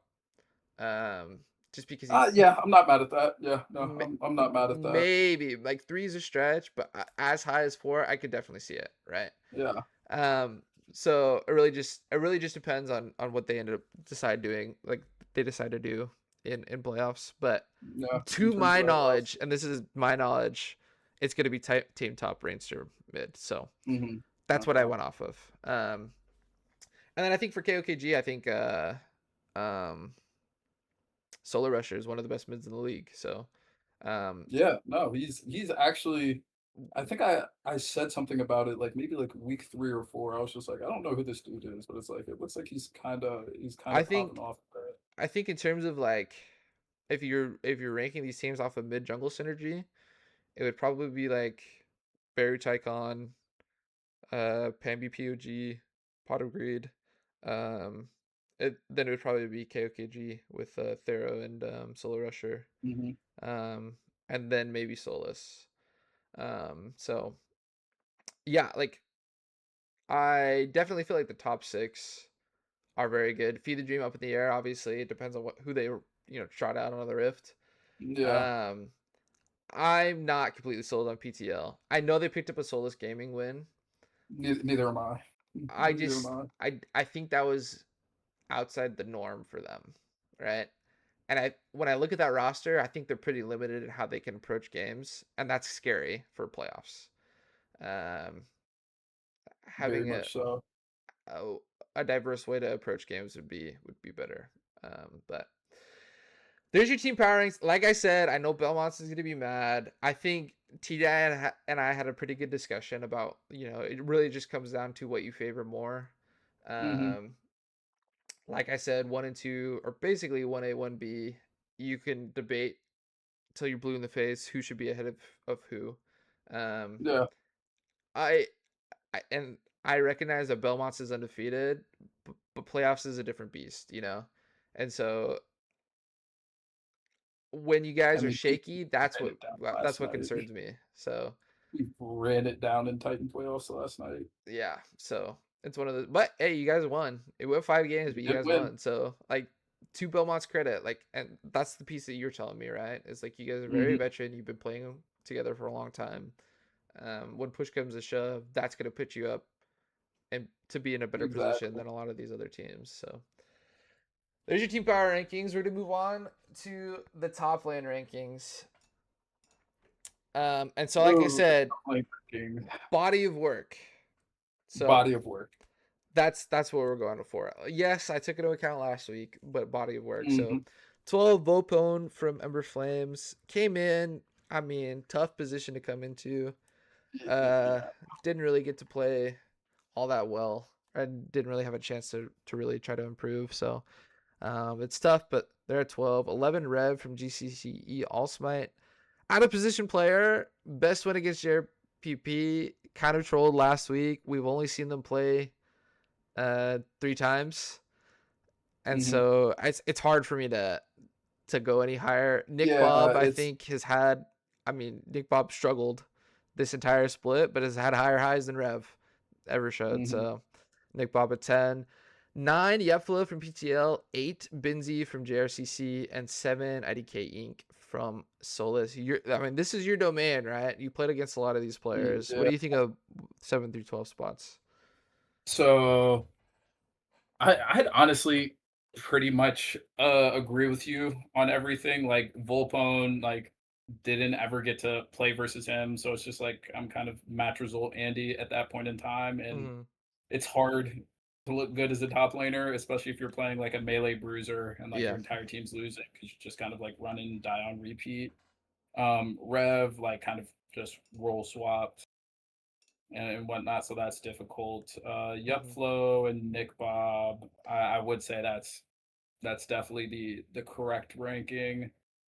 I think Yup Flow and Benzie can just like It's close. whichever one you want to just like swap in there. And So then I played a lot more versus Yup Flow than Benzie. I think I have like one game in like a scrim against Benzie. so what's funny about Yupflo is like Yupflo on Cassante, probably like number 5. Yupflo off Cassante definitely leaves a little bit to be desired. I think Yeah. that player is actually they have a good understanding of the game, and they typically won't be a reason why you lose. I just think the ceiling is a little bit lower uh, than some of these other tops, right? Mhm. I think IDK, Benzie, and Yupflo. IDK plays his role extremely well, and he has a Yes. diverse portfolio of champions to pick from. Benzie is a very hot and cold player. Benzie's gonna be the one that's in my DMs and says, "I took Mossman to town," and I get it, bro. But at the end of the day, it's like the body of work, right? Yeah. And Benzie has had one or two games in several series where he looks pretty solid, but consistency is key for a lot of this. And as a top laner, like Benzie's a player that unless they get counterpicked, they will not play No, well. he embodies top lane, Yeah, like genuinely. and so you know, sure, I could mean, I? yeah, Yeah, I without mean, consistency, you can't be much higher than yeah. where you are. So there's your 7 through 12. 6 I am Pookie from Atlantis. 5 Tame from Feed the Dream. 4 Ratu from KOKG. 3 JD Dog from Mjolnir. 2 Mossman 3432 from Rivals DX, and yourself Teedye at number 1 for Yes, that Belmonts. one. So part of me does think in like a vacuum, Tame and IDK do the exact same job, in my opinion. Yep. I just think IDK does it better, You think IDK right? does it Because better?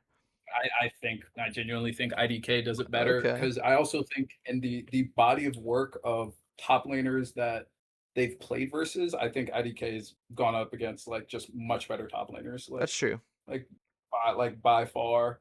And while he will go even to slightly losing, I do think like when it does happen, IDK can produce a lead. Like Okay. can actually produce a lead and like you can just send him somewhere as a scion with like oh what is it? Titanic Hydra and now he's actually unkillable. Like with Tame, I more so think it's like, yeah, at a baseline, the best thing that you're possibly getting is like down 700 gold. Like he's not necessarily going to really ever be playing for a lead Mm, because he's an off-world player. So it's like, I mean, fair at that point in time. yeah. But I think once you do end up coming up against like a top Yeah. laner that will punish you, that becomes a lot more of a detriment than an actual like advantage for your team. True. I mean, looking at those two players in particular, I think I mean it's just a story of Solus, but like I think Hmm. IDK when he gets punished, he gets punished pretty dang Yeah. hard.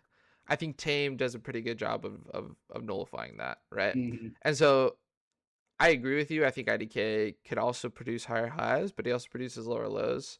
Yeah. So could you move Tame down a spot and then move IDK up maybe to 6 and like Tame to 7? Maybe, right? Yeah. Pookie's the Yeah. interesting player, so he came on late in replace of I'm Shakes. very interested. So Pookie, I don't know how much competitive this particular player has played. Um, he has a set of champions that he does well on. Pookie is like, I think the reason why I think he's green to competitive is because in some games he just performs extremely well. The first week we saw him, he had 2 really just stellar games. Um, But I think as a top, he struggles when behind or unable to carve out his own advantage in the competitive setting, because there's a lot of things these top laners do in comp that will punish you harder than what you see in solo queue, especially at IBSG level, right? And so Pookie, when he struggled, it has looked very, very bad. And like, I gotta be honest, right? So Pookie for me, I think valuing the baseline, I like maybe have ranked him like 1 or 2 spots higher than they should be. There's not a lot to go off of this player. Could he be 8 and Benzia, like you just move those guys 1 spot? Yes. I'm going with my gut, and that Pookie with more time, the punishes will be less and less harmful. Yeah. But like, I don't know. It's just like Pookie came on late, and I've seen him pop off, and I've seen him struggle, right? Which is a lot of these top laners. So could he be lower? Absolutely. Could he be? Like 6 was as high as I was comfortable putting him. Like 7 Yeah. seemed a little bit more realistic. I struggled. 6, 7, and 8. I really struggled, um, to figure out I, where I wanted to put those players. So Yeah, yeah, because I think with at least like once again, like match result Andy at the end of the day, like Pookie has looked like they're fairly good. Like I can't remember which games it was, but it's like I feel like he'll play well against like some of the better top laners, but then he had a game against somebody that was like 7 through 12 where it just looked like he kind of sprinted it, yeah, which kind of I'm not sure. confused So me. I'm I trying think to he's only played remember. 3 weeks, if not 3, then 4. So he played, Flow, and got the better of him this last week. Mhm. He played against JD, and of the 3 games, he really only played well in one of them. The other 2, he really struggled. And then I think against SG, no, not against SG. Who did they play? Feed the Dream. Feed the Dream. Mm. He played Tame and beat Tame, I think, both games. Yeah, okay. Yeah. So that's why you see Tame and Pookie so close. I Yeah. just Okay, so that's a decent idea of like the level kind Yeah, of what he's they're pretty at. similar. I think the reason why IDK Inc. and Benzi ended up 7-8 is like, I don't think they show as high of highs. Maybe IDK Inc. shows about the same as Tame and Pookie, but Hmm. I don't think they play as well as behind, right? So I think Tame at 5, even though Tame lost to Pookie, kind of straight up in the 1v1 in their series, Pookie shows a lot lower lows. I think Tame's a little Yeah. bit more of a stable player, because when you look at these series, like, so Tame played Malphite into Gnar, and this is where my qualms with Tame exist. I feel like that matchup, as soon as Tame gets 6 and Gnar's mini, It's so it's impossible so for Nar. impossible to Like it's play. actually But he didn't unplayable. ever look for the punish, right? So And that's the thing that like Tame ends up going 2, 3, and 5, so didn't really feed, but ended up losing out on side lanes. Pookie punished, got a lot of good pushes, so he ended up like Mhm. 6,000 gold behind, right? And Yeah, then in which should never happen. game two, they took the Shen into Mbessa, which on paper, I think Shen is considered an Mbessa counter. Yeah, Um, it is, but I think as and it's more so it's a like nullifier. yeah, and like 1 to 3 you can do well, but I think it's more so like 2 items if you are even. Like Dusk and Dawn Shen can do a lot of damage, but I feel like the Yeah. majority of Shens in So this league just kind of die in lane. it's kind of the same thing, right? So Tammy gets a nice matchup, maybe not a favorable one, Hmm. but a nice matchup into Pookie's and Bessa. Still ends up going down, 3.5K. Went 2-2-2, right? So like, Hmm. that's what you get with Tam, right? Like I said, 5 through 8 was difficult. Tame, I think, is the most stable player, which is why he ended up at 5. But I feel like his strategy is just like I'm just gonna pray that enemy top laner can't carry the game. Like I True. feel like that's like actually just the strategy, and I don't know. Granted, Mossman isn't in playoffs, Yeah. but like if against somebody like Mossman, against somebody like assuming Reigning Wolves was on a different team, No, I against somebody agree. like I, me, I mean, that's why he's not in top four, right? Like, so, like, yeah, it's like one of those things that, like, I think Tame against, like, Pookie and IDK and Binzi and all these guys would do fine, we'll be fine. right? And I think they're more stable than those players, so that's why they're ahead of Hmm. them. But, like, top four, there's a reason why Tame's not there, right? So, Yeah, yeah. um, Ratu at 4, I think Ratu, I don't think he's a tank player by choice. I think He's he forced onto them. I don't know if he's forced. I think he willingly plays things that make the comp go, and he plays them well. Same thing with JD. So JD has a very specific niche as to how he likes to play. You'll never see him on stuff like Zehen or Yone, right? Um, Hmm.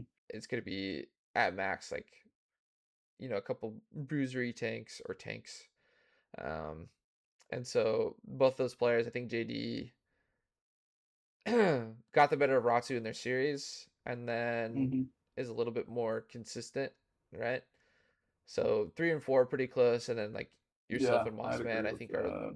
the most versatile top laners and the ones that they'll look to punish and carry the most often. Now, if Raining Blues was on Hmm. here, I'd probably put Raining 2, Rating is Mossman one. 3. Oh Um, wow. because his body of work, Raining came in late, Oh bro. yeah, yeah, So like I definitely think Raining is up there. I can't justify number one for playing 2 weeks. yeah. So Fair, fair, fair. um Yeah, no, I think. Yeah, yeah, I agree. One of the things I had said about like JD in particular, like earlier on in the season, mhm, is like his play style is actually just like so perfect for that team. yeah. Like it because DT Dub is actually just going to carry games. So you on the other side of the map, all you need to do is just not go 0-12. Yeah. Like at the end of the day, and you just kind of like win the game by default. But I Since don't know. since I'm we've trying to think of compared some of the top laners he's played. since we've compared some of these amateur players to like pro players, I think Mjolnir functions a lot like T1, where they have like a very carry oriented bot lane, and Yeah. like JD's like Doran, where like as long as he's stable, they're in a fine spot, Hmm. right? Like Yeah. so Yeah. like No, 100%. They're like, yo, you're not gonna see your jungler for the first 30 minutes of this game, but like, just make it happen. yeah, You'll be okay. and it's he feels that like the team's pretty well constructed where uh I'd agree. they're gonna like you guys in Belmonts and Mjolnir I think Hmm. are probably the best constructed teams in terms of like an identity and what you guys try to accomplish. So Yeah, I would like but to yeah, say. JD like he's he's landed against like Ratu he just did. The previous week he played against Pookie. The week Okay. before that it was IDK. Okay. So All Smite was it was Forsaken. It was an FF, so they didn't get to play that week. Oh, okay. Let's see. What's the Oh, because I remember I really wanted to see him lane versus Wildstar because yeah I was like, okay, you've played like average level top laners at this point. I thought if he yeah was he played like if you played well Yuplo versus Wildstar, and did oof. fine. He played against Ember Flame, so it's like whatever. No Hmm. Yeah, offense. no, it's And then week one, he played against JRBP. So really hasn't been pushed up until like the last couple weeks. I think Pookie is a little bit more diverse in terms of how they yeah, want to play, Pookie and but Ratu. punish Definitely the best Pookie top laners he's played. and then Okay. Ratu. So Well, there's your top lanes. let's hope for a match. I think pretty tame. Like Yeah, yeah, no. I like those. I like those. people will still get upset, but I feel like it's not No, the end no, of the you will world. be crucified in Gen Chat. You're probably getting Hey, it is what crucified it right is. now. Apparently, it's bad publicity what I put out. Oh, people bitching about my things. Okay, never mind. Yep. Yeah, Lily makes the No. point. You could put Faker as one in this league's power rankings, and people would argue their mid is better than Faker. True, true. Okay. True. My mid is better than Faker. All right, we move on to jungle. Lux Wave at 12 came on kind of late. Yeah. Didn't really get to showcase their stuff. Tauroma at 11. Tauroma's going to be pissed, but didn't show a lot outside of beating JRPP. So there you go. Smoker from Ember Flames at 10. Old Man Hens from JRCCe at 9. Dragging it out at 8 for PTL. And Tactical Nuke X for Atlantis at 7. 7 through 12, I do pay pretty close attention to junglers. I will say for the bottom half of these rankings, there's a reason why Tac Nuke is at 7. 8 through 12, dragging it out started off hot and has kind of petered out as the split. That's what I was gonna say. I think Tactical Nuke and Dragging It Out are about the same level, and they have similar ideas to how the jungler role should be played. It's just the execution piece that I think a lot of the times they fail at. Which, I mean, it's IBSG, right? Like, as long as you're trying to improve, that's fine. I think Old Man Hands and Smoker actually showed a lot these last couple weeks. I couldn't really put them over Dragging It Out or Tactical X, but I think those two players a little bit slept on because of the teams that they ended up playing for. Old Man Hens, of course, started with Ember Flames, so yeah, and the only like I think Tal, because I know for like the past 2-3 weeks, it's like the body of work isn't massive. I just know from a I think Tauroma, potential standpoint, for sure. It could jump up to as high as 7.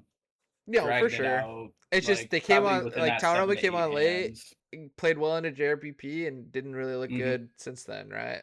They fun last week, so exactly. It's just one of those things that in an ECL snapshot, he ends up at 11. Do I think Tauroma's an 11th place player? Probably not. But that's, I mean, it's the body of work, right? So yeah, it is what it is. 6 Lily from Feed the Dream, 5 Typhoon from Rivals DX, 4 Therocles from KOKG, 3 Tycon from Belmont, 2 Pambi from Mjolnir, and 1 Jake from Solus Gaming. 1, 2, 3 gonna be hotly contested. I will get it off my chest right now. You can put those in any order, and I could see justifications for each, right? Here's my thought. Jake means more to Solus than Pambi or Tycon does to their respective teams. Because without Jake, Solus is probably never winning a game. So yeah, exactly. And he plays well. He plays well even in their losses. He does play well. So it's one of those things that like Pambi and Tycon also do great things for their teams. Tycon is like you said, a really good facilitator for Belmonts, right? And I've been pretty clear. I don't hate Tycon. He just doesn't have to do a lot for your team to thrive, right? And so it's like the Xmithy argument with LCS. Xmithy never had to be the carry jungler, but he's one of the best junglers to ever do it, right? Tycon really fills that role for you guys, where if you look at your success, your recipe for success, it's scaling bot side, or like a bot side that can get 3 items eventually, and it's 2 strong solo laners, right? Where does Tycon fit in? He fits in by facilitating to those win cons, right? And that's fine, right? That's a great place to be. I just think it's hard for Tycon to actually showcase the highest potential he has because he doesn't have to, right? Like Belmonts does not win through jungle outside of jungle being able to facilitate to lanes.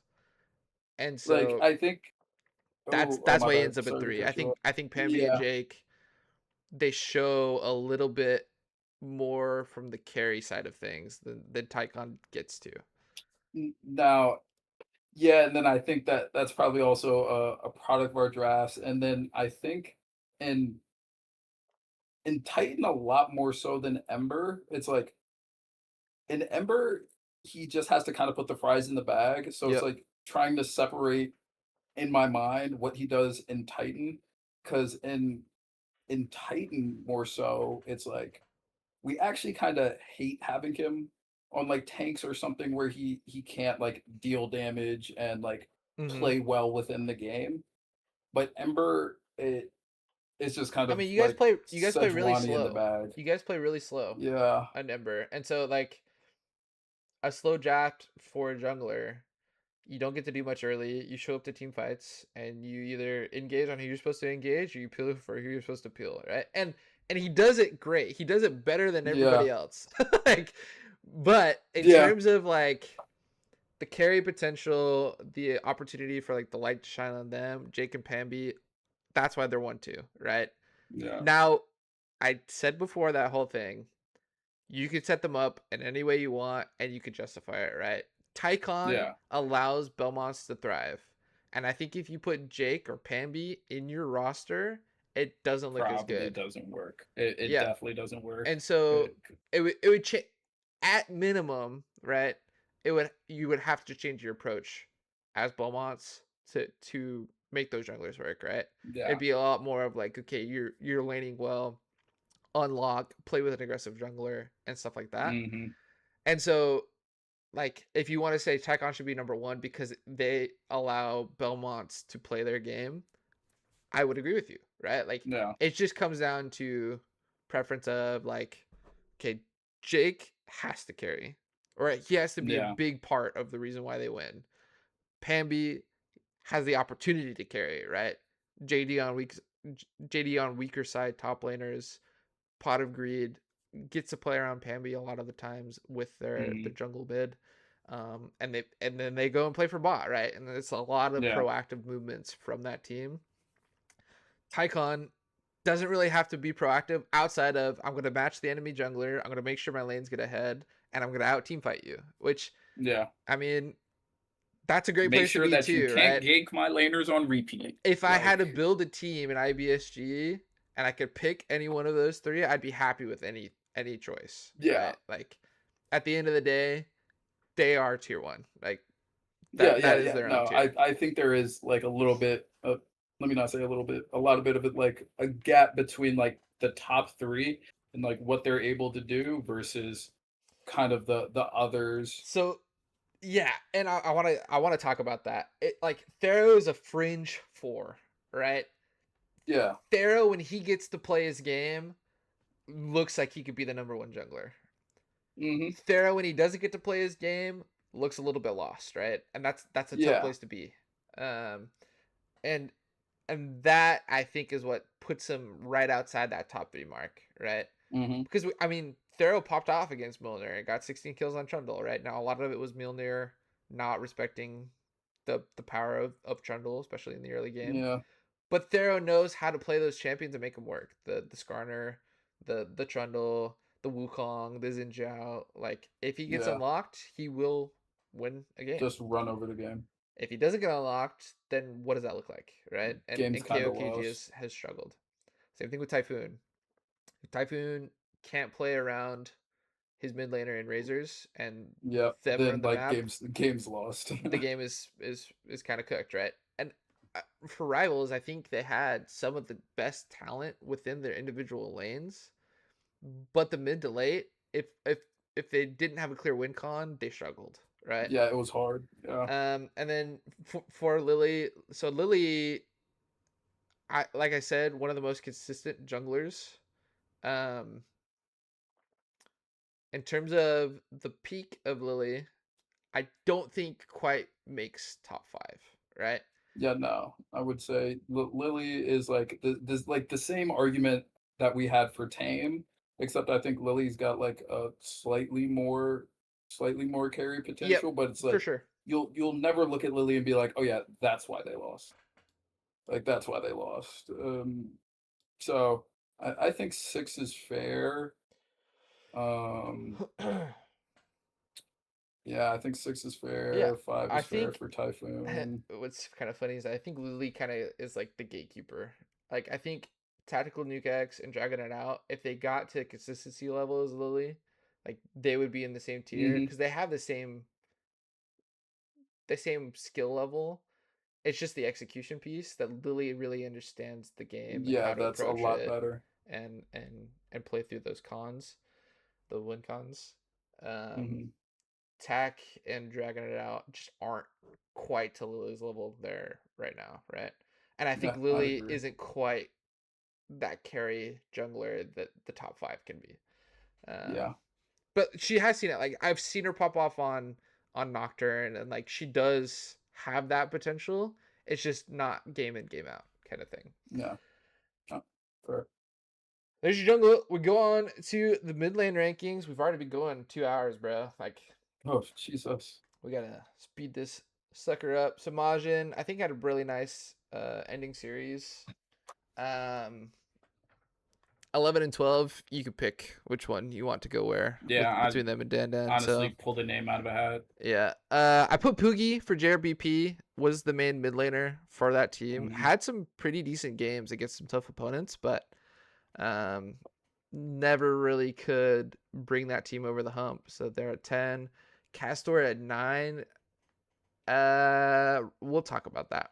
Rainster at 8 for Feed the Dream, and then Call Me Loops for Atlantis at 7.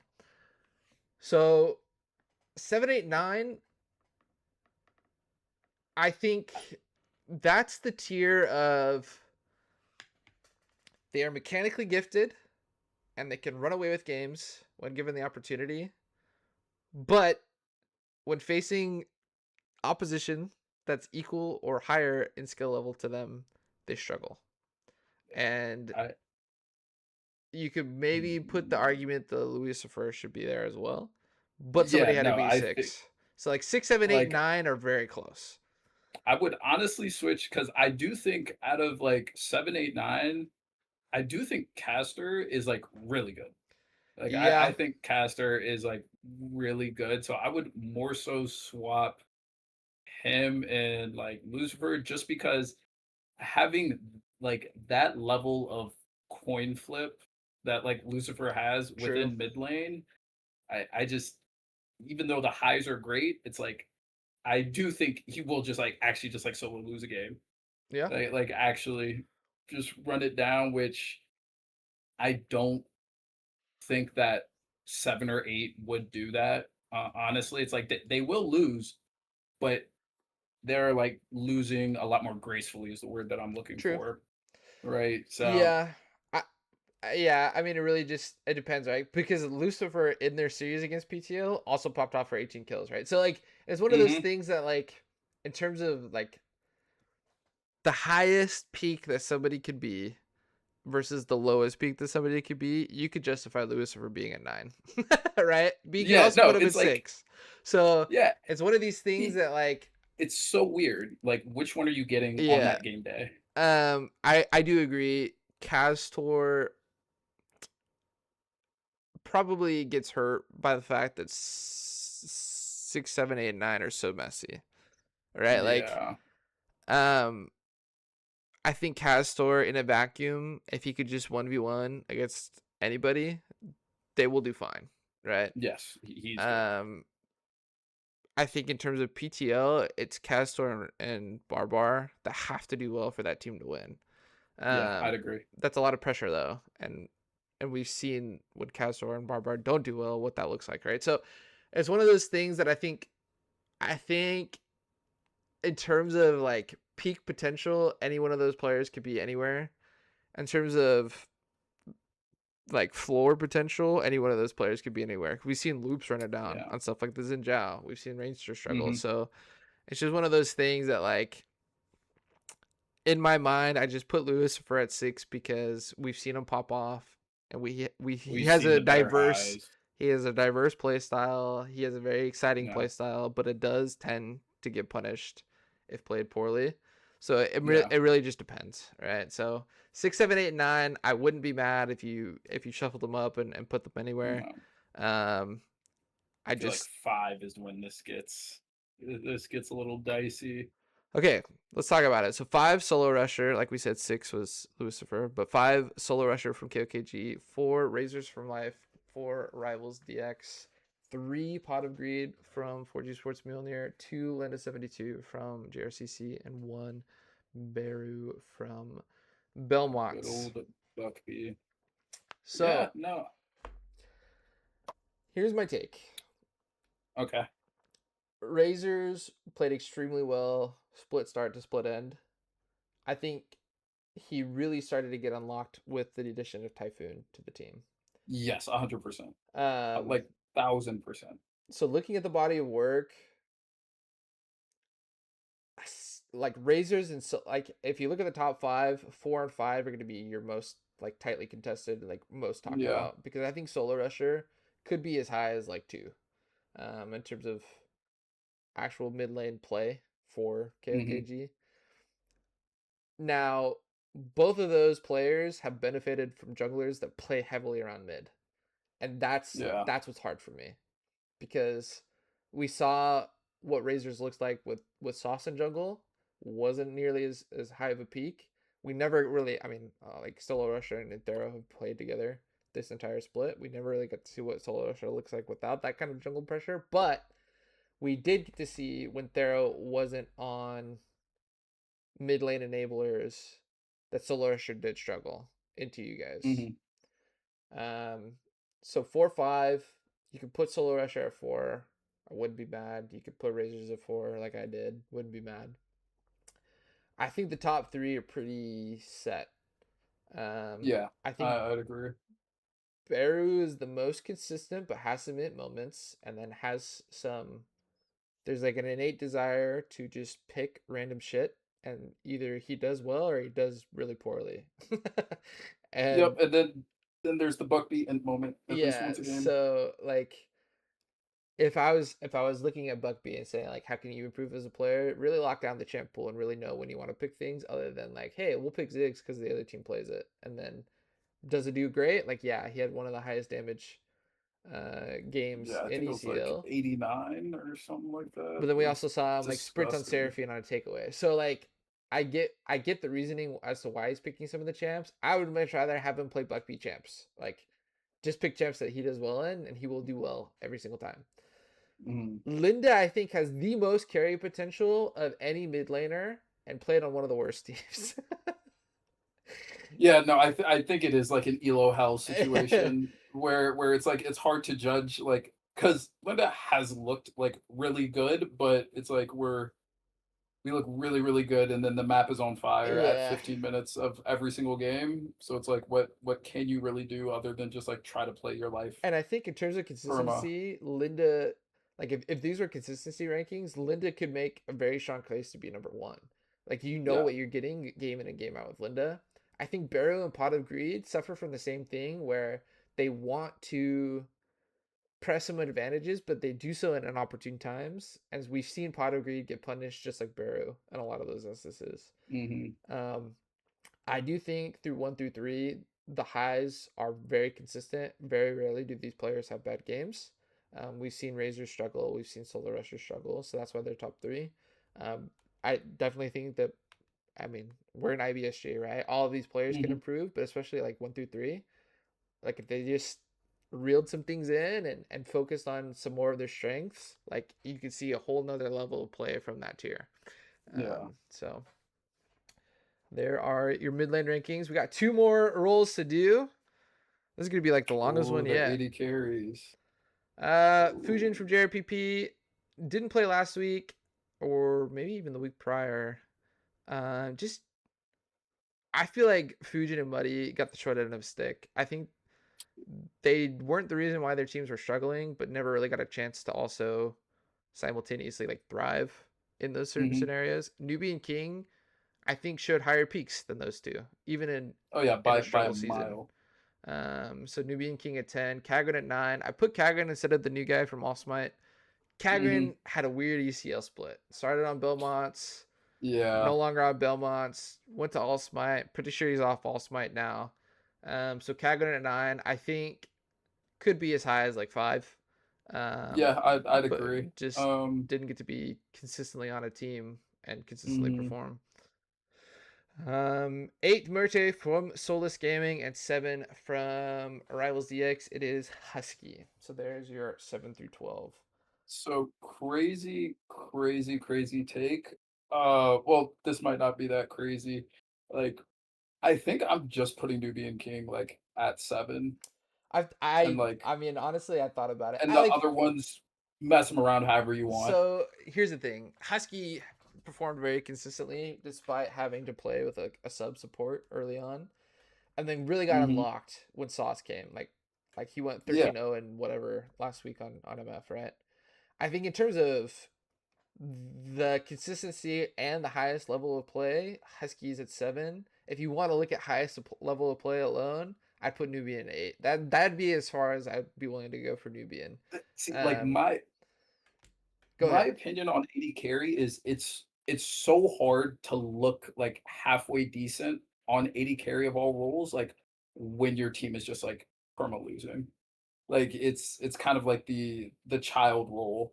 Like, okay, guys, we can't be 7K like 7K gold down by the time I hit 3 items, or else I Yeah. don't necessarily get to play the game. Like I think every single AD carry above him has just had like a better team by Yeah, a country mile, for sure. but I still think he has performed on par, if not better, than like the some of the AD carries above him. So I think Nubian So, did play against Husky and struggled. So that's the other oh reason. really? Yeah, let me look. Uh, I'll double check. I'm pretty sure they played. I'm pretty sure it was Rivals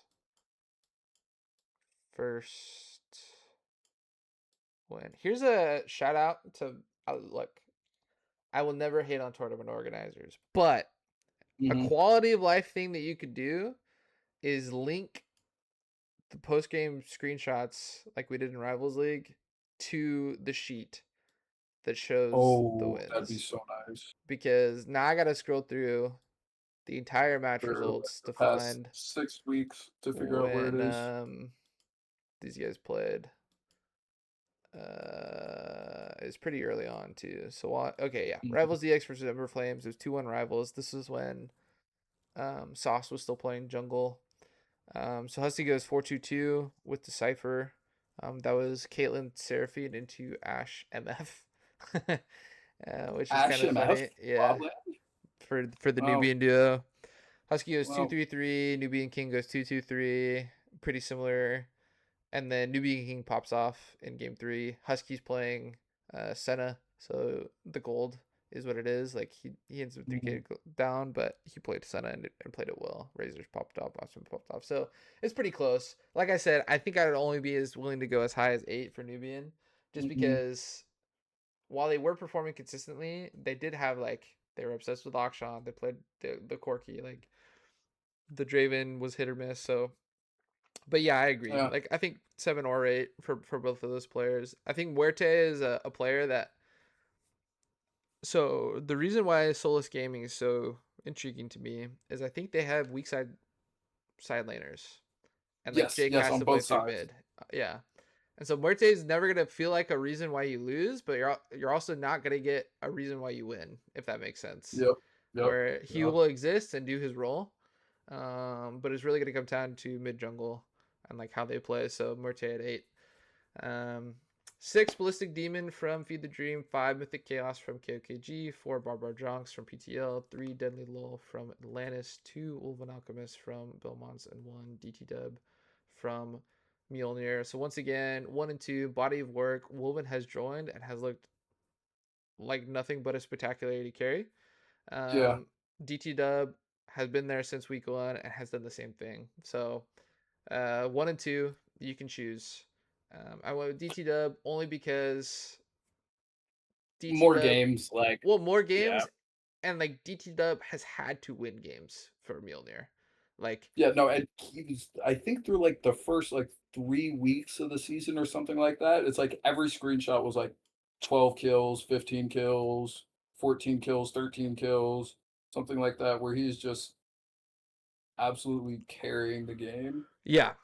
So, right? And and Wolven has done the same thing since joining, right? But exactly. didn't get to play the earlier weeks, and also I don't think has had to win his team a game. Like, will them? I don't think he's had to win you guys a game and will you across the finish line. Yeah, Um, it's and then the worst parts is like because in Titan, I think he's done it like probably 3 times at this point. uh-huh. Right, but when it comes to Ember, I feel like usually our lanes are ahead and we Yep. we kind of just win, or our lanes have entered too much and we kind of just lose. Yeah. So it's like he hasn't got his opportunity necessarily within Ember to prove that he can. But Yeah. I do think it's very, very much No, on I know. par with I think 1 D. and 2 are close. I think Deadly is just outside of those two. Yeah. I think he's for sure the third best AD carry in terms of approach to Hmm. early game, being able to lane well, and then translate that to winning team fights. Yeah. Barbar. So Barbar's a player that I think his lane is extremely good. I know he's a role swap player. Mid to late, he still struggles with the positioning, right? Yeah. Didn't get to play this last week. I will say though, in terms of consistency, you know what you're getting with Barbar. Mythic Chaos and Ballistic Demon have had series where they just disappear, or games where they Yeah. just disappear. And Barber really hasn't had that. He's definitely had series where he struggled, but he still manages to be effective. Mythic Chaos and Ballistic Demon, more specifically Ballistic Demon against quality competition. It's not that they fall away; it's just that they get It's met with greater harder. resistance. They will run away with games, but in Yeah. in lanes where they can't just do that, they have struggled in the mid to late. So that's why they end up five Yeah. I six, think four, like five, if six are anything, close. yeah, and I think I'd probably only swap 5 and 6, but I think that's unfair because I've got more information on Ballistic just because I've played with him in the past, and I Yeah. think I would always I put him above Mythic, but I know Barbar, Deadly, and like the ones above him have just like had better showings throughout the split, and it's once again like hard to look good on 80 carry if your team isn't like consistently winning a bunch Yeah. of games. All right, support. We're pushing the 2.5 hour mark, so we're gonna Holy, wrap this up. Volvanga, I just put them in support. Would have yeah, been Samurai, but same thing. Like Volvanga came in, played 2 weeks, didn't do well. just Number 12. in there for the vibes. Jacker Jackers from JBP at 11. Nubian Princess 24 from Ember Flames at 10. I am the Pink from GCCe at 9. Dark Archon from PTL at 8. And then Red Panda from Solus Gaming at 7. I kind of feel like it's just I'm trying to think of any of these players if I've seen them just like kind of be able to have the map pressure that I've seen from at least 1 through 6. And I don't think I have, Yep. honestly, I think in Red the games Panda's that I've been the most consistent of them, which is why they're at yeah. 7. I think 7, 8, 9 are there's a clear separation between them and 10, 11, 12. But Mhm, like Dark Archon, I am the Pink. Dark Archon, like his 80 carry, does well in lane, and then sometimes he's on point with how he needs to push the mid to late. Sometimes he's not, right?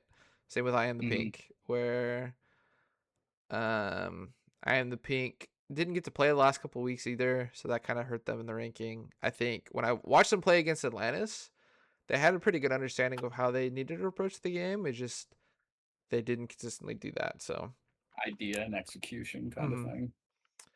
Here's where things get interesting. So 6 Helium Bamboo from KOKG, 5 Sauce from Rivals DX, 4 Chubby Chernobyl from Feed the Dream, 3 Crow from Atlantis, 2 RK Out of Nowhere from Mjolnir, and 1 Beatamana from Beat GCCe Belmonts. So mhm, 1 through 6, outside of 1 and 2, it really comes down to what you value from your support.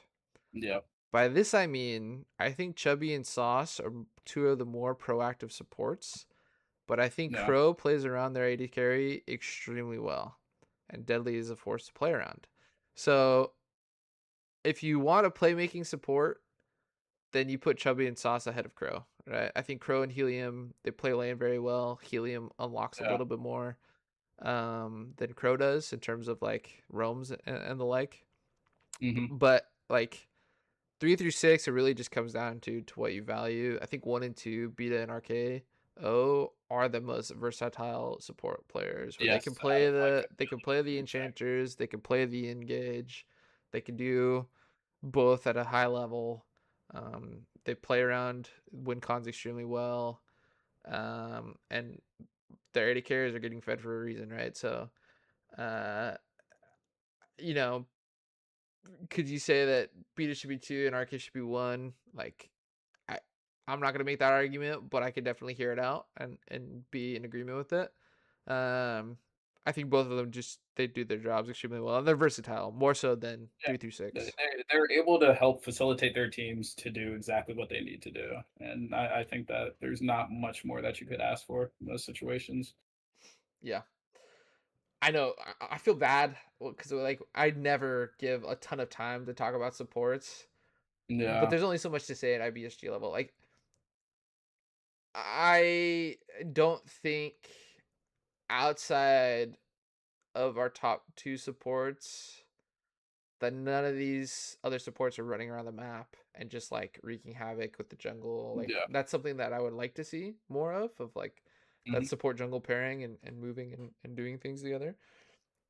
Especially because we saw the power of it in like MSI and some other tournaments leading up to that, where if you can have a stable bot laner where you don't need to hold their hand and you can go and make moves, that's how you Just can put be on a clear proactive in the wave. early game. So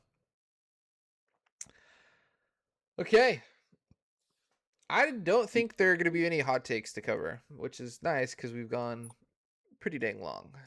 Holy. I'll double Oh check to shit. see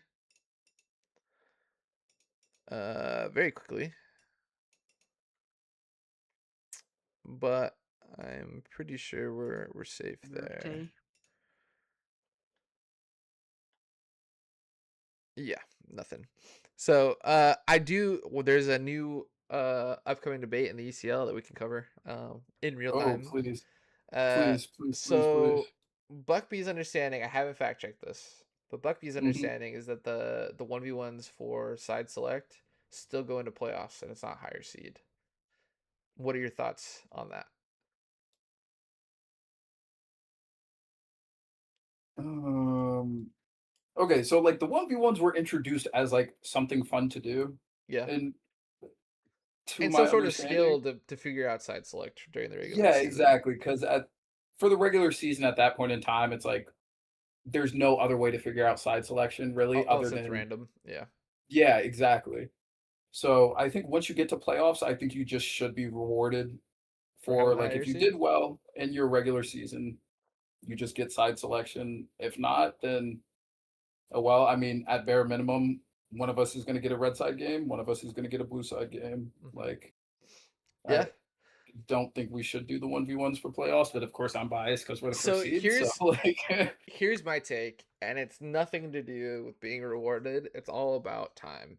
Best of 5 mhm. series will go extremely long, and you're adding a 1v1 before them.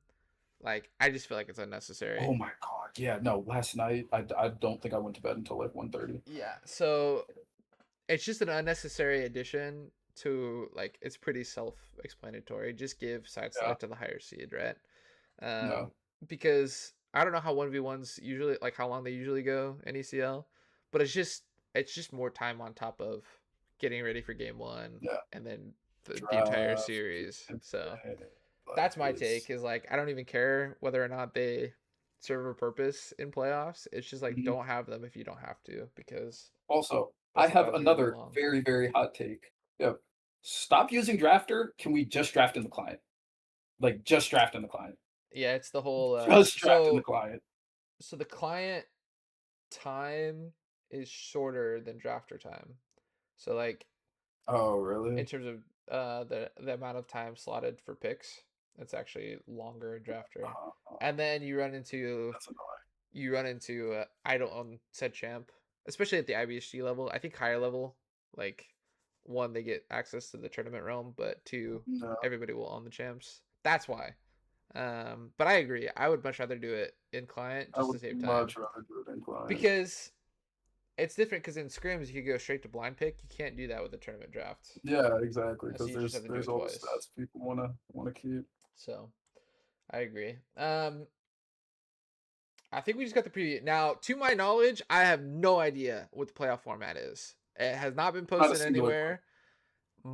I My have no. my this is my best guess for the preview. My best guess is that it's cross division 1v4 2v3 in terms Okay. of seeds. So that's what I did.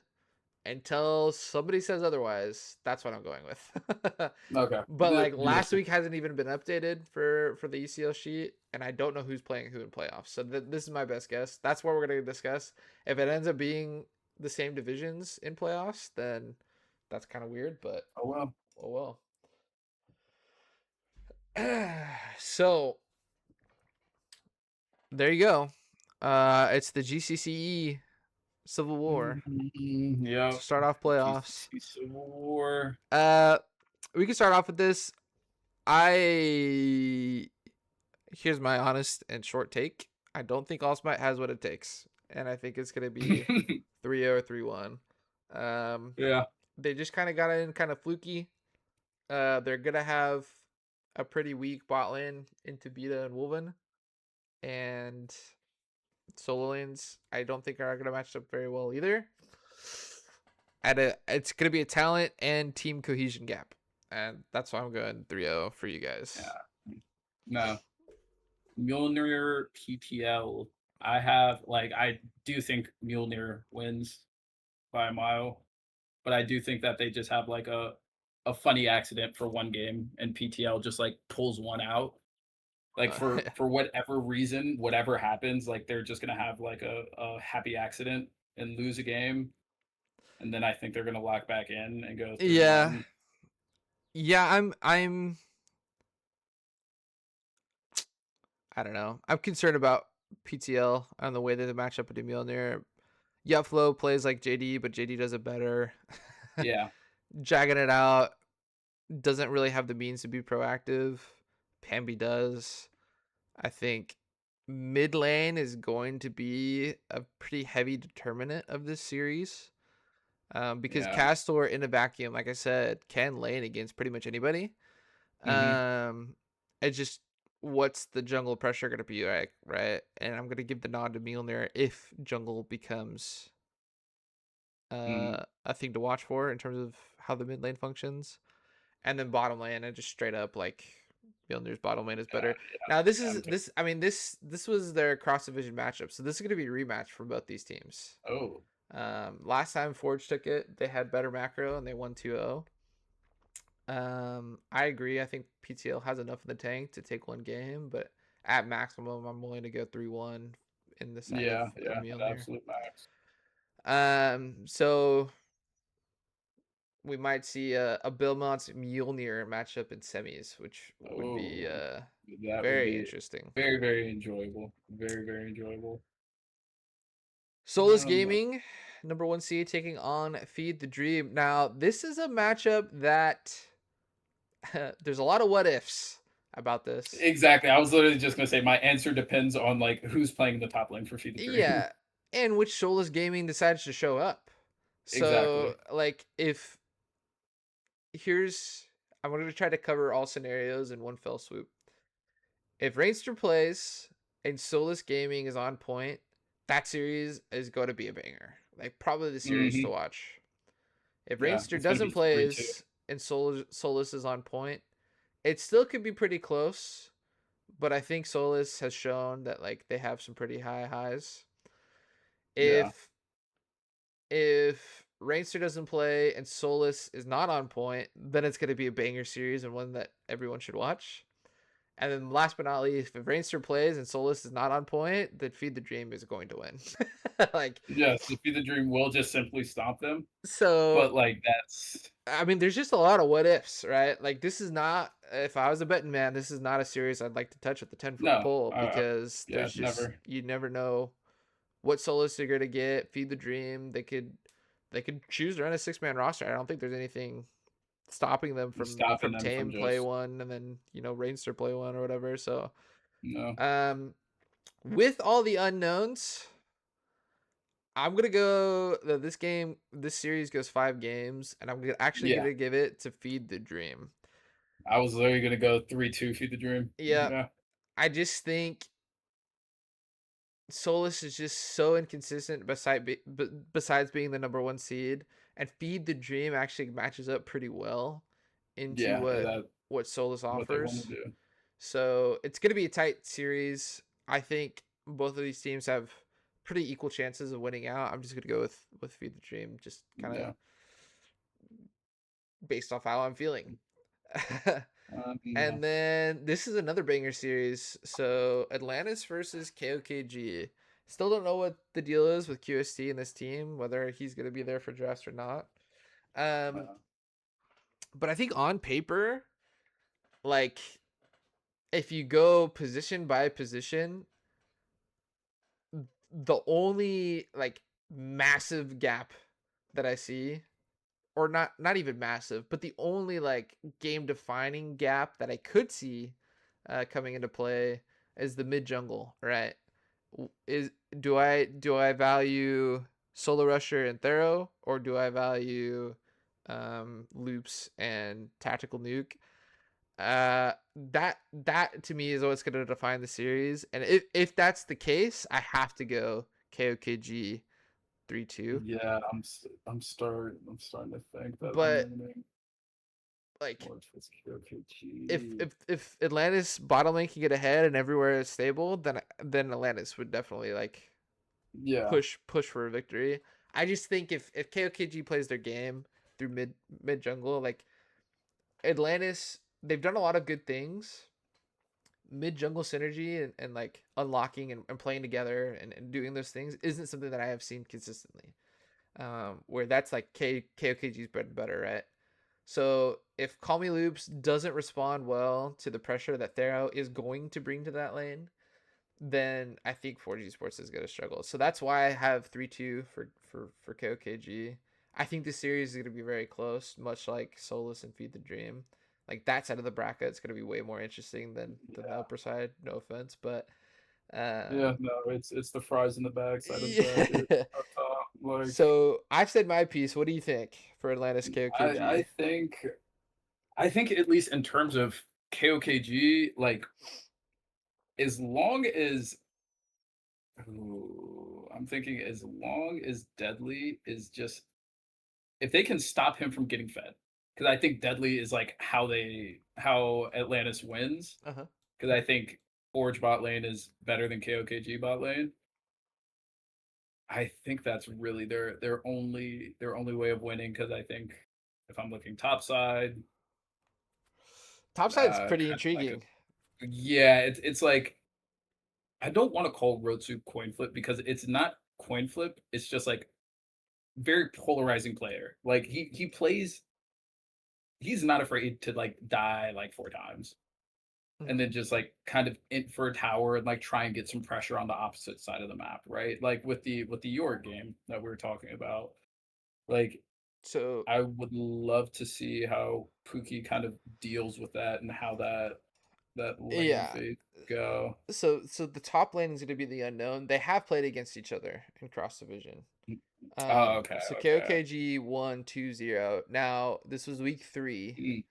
Mm. Um, Oh, so that's when Shakes was still there, Shakes right? was still here. Yep. And then I think Atlantis was still pretty green behind the ears, so to speak. Yeah. And so I think KOKG and Forge have both improved as time has gone on. I Hmm. think Forge a little bit more rapidly than KOKG in terms of like the distance that they covered to close that gap. I think it's going to be a lot closer than they met or than they than they had it in week 3. But I do Hmm. want to give you a little back context. Like KOKG did 2-0 this Atlantis team. Yeah. So And I was already thinking, and then I think Darrow's just been in peak form right now. So I think him and yeah, no, I do think him and Solo end up just kind of running over the game regardless. And but I would also say 3-2 KOKG. yeah, I think it's gonna Like if be. this was anything else, I would be shocked. I think it'd be I would a lot closer than their first series for sure. But because I mean Ratsu and the to Pookie, like I think Pookie's probably a little bit not. I don't want to say worse. He doesn't offer as much as Shakes did in terms of carry potential, but it's yeah. close, Hmm. and he offers a different look, right? So that's kind of the unknown. Otherwise, we've seen these two teams play before. I want to make sure. Yeah, I'm pretty sure it was still Deadly Crow. So we'll see. I mean, I think Solus and Feed the Dream and Forge Atlantis against KOKG, like those two are the series are two going to be strong very, games. very interesting. Gotta figure it out. So I think, yeah. that's all I got. I mean, like I said, I'm assuming that's how playoffs is going to work. That's a big assumption for me, but I had to film it today. So once again, thank you, Teedye, for making it work, especially because it was so long. I wanted to give, I think a critique of mine has been that I don't give every team its due. Part of it is because I don't want 3-hour podcasts every week. It's just a lot of time. Yes. So this was my, like, because it's the last week of the regular season, this is our last chance to really talk about all these teams. I wanted to do that for them. Playoffs is obviously exciting. We had to cover it. So Teedye, you kind of, I mean, you're here for a record breaker, almost 3 hours, but I appreciate you, dude. This is your, I appreciate you. this is your, like, yeah, I definitely know I'm unemployed until Monday because I've been doing fuck all this entire week. I'm like, I'll just like walk downstairs, then like walk back upstairs, and I'll be like, well, yep, this is my guess I'm life playing until more Monday. League. No, I'm just kidding. Yes, guess I'm playing more League. Oh So, god, I'll probably play a game after this. Oh yeah. Lord. Once again, thank you so much, Teedye. Thank you all for Yes, your sir. support of the pod. I know you guys think I'm rage baiting you. I promise I think about these things. It's not just me making stuff up. I don't know. We're going to do a patch notes rundown, but I don't think it's going to happen until a week after patch because I think patch comes out tomorrow. I'm going on vacation. Not today. Or today, sorry. Yeah. I got my days mixed up. It's coming out today. So that probably won't happen until next week, but we do those every week or as long as we can every time the new patch comes out. So check that out when it becomes available. Otherwise, good luck to all the ECL teams going into playoffs, and for everybody that didn't make it, we appreciate you coming out and playing. And unfortunately for y'all, you have to watch from the sidelines, but hopefully you'll still stay in the Discord and support the league and the teams and everybody that are still playing. But unless Teedye, you got anything to shout out, we can wrap this up. Nothing else to shout out. Yeah, no, I just hope that I don't get reverse swept in playoffs again. There you go. That's Teedye's number one concern. So yeah, number one concern, not getting reverse swept in finals. Yeah. I guess I have to make it to finals first, but don't want to get reverse swept again. All right. Well, we will see you next week after round 1 of playoffs is completed. Until then, take care. We'll see you later.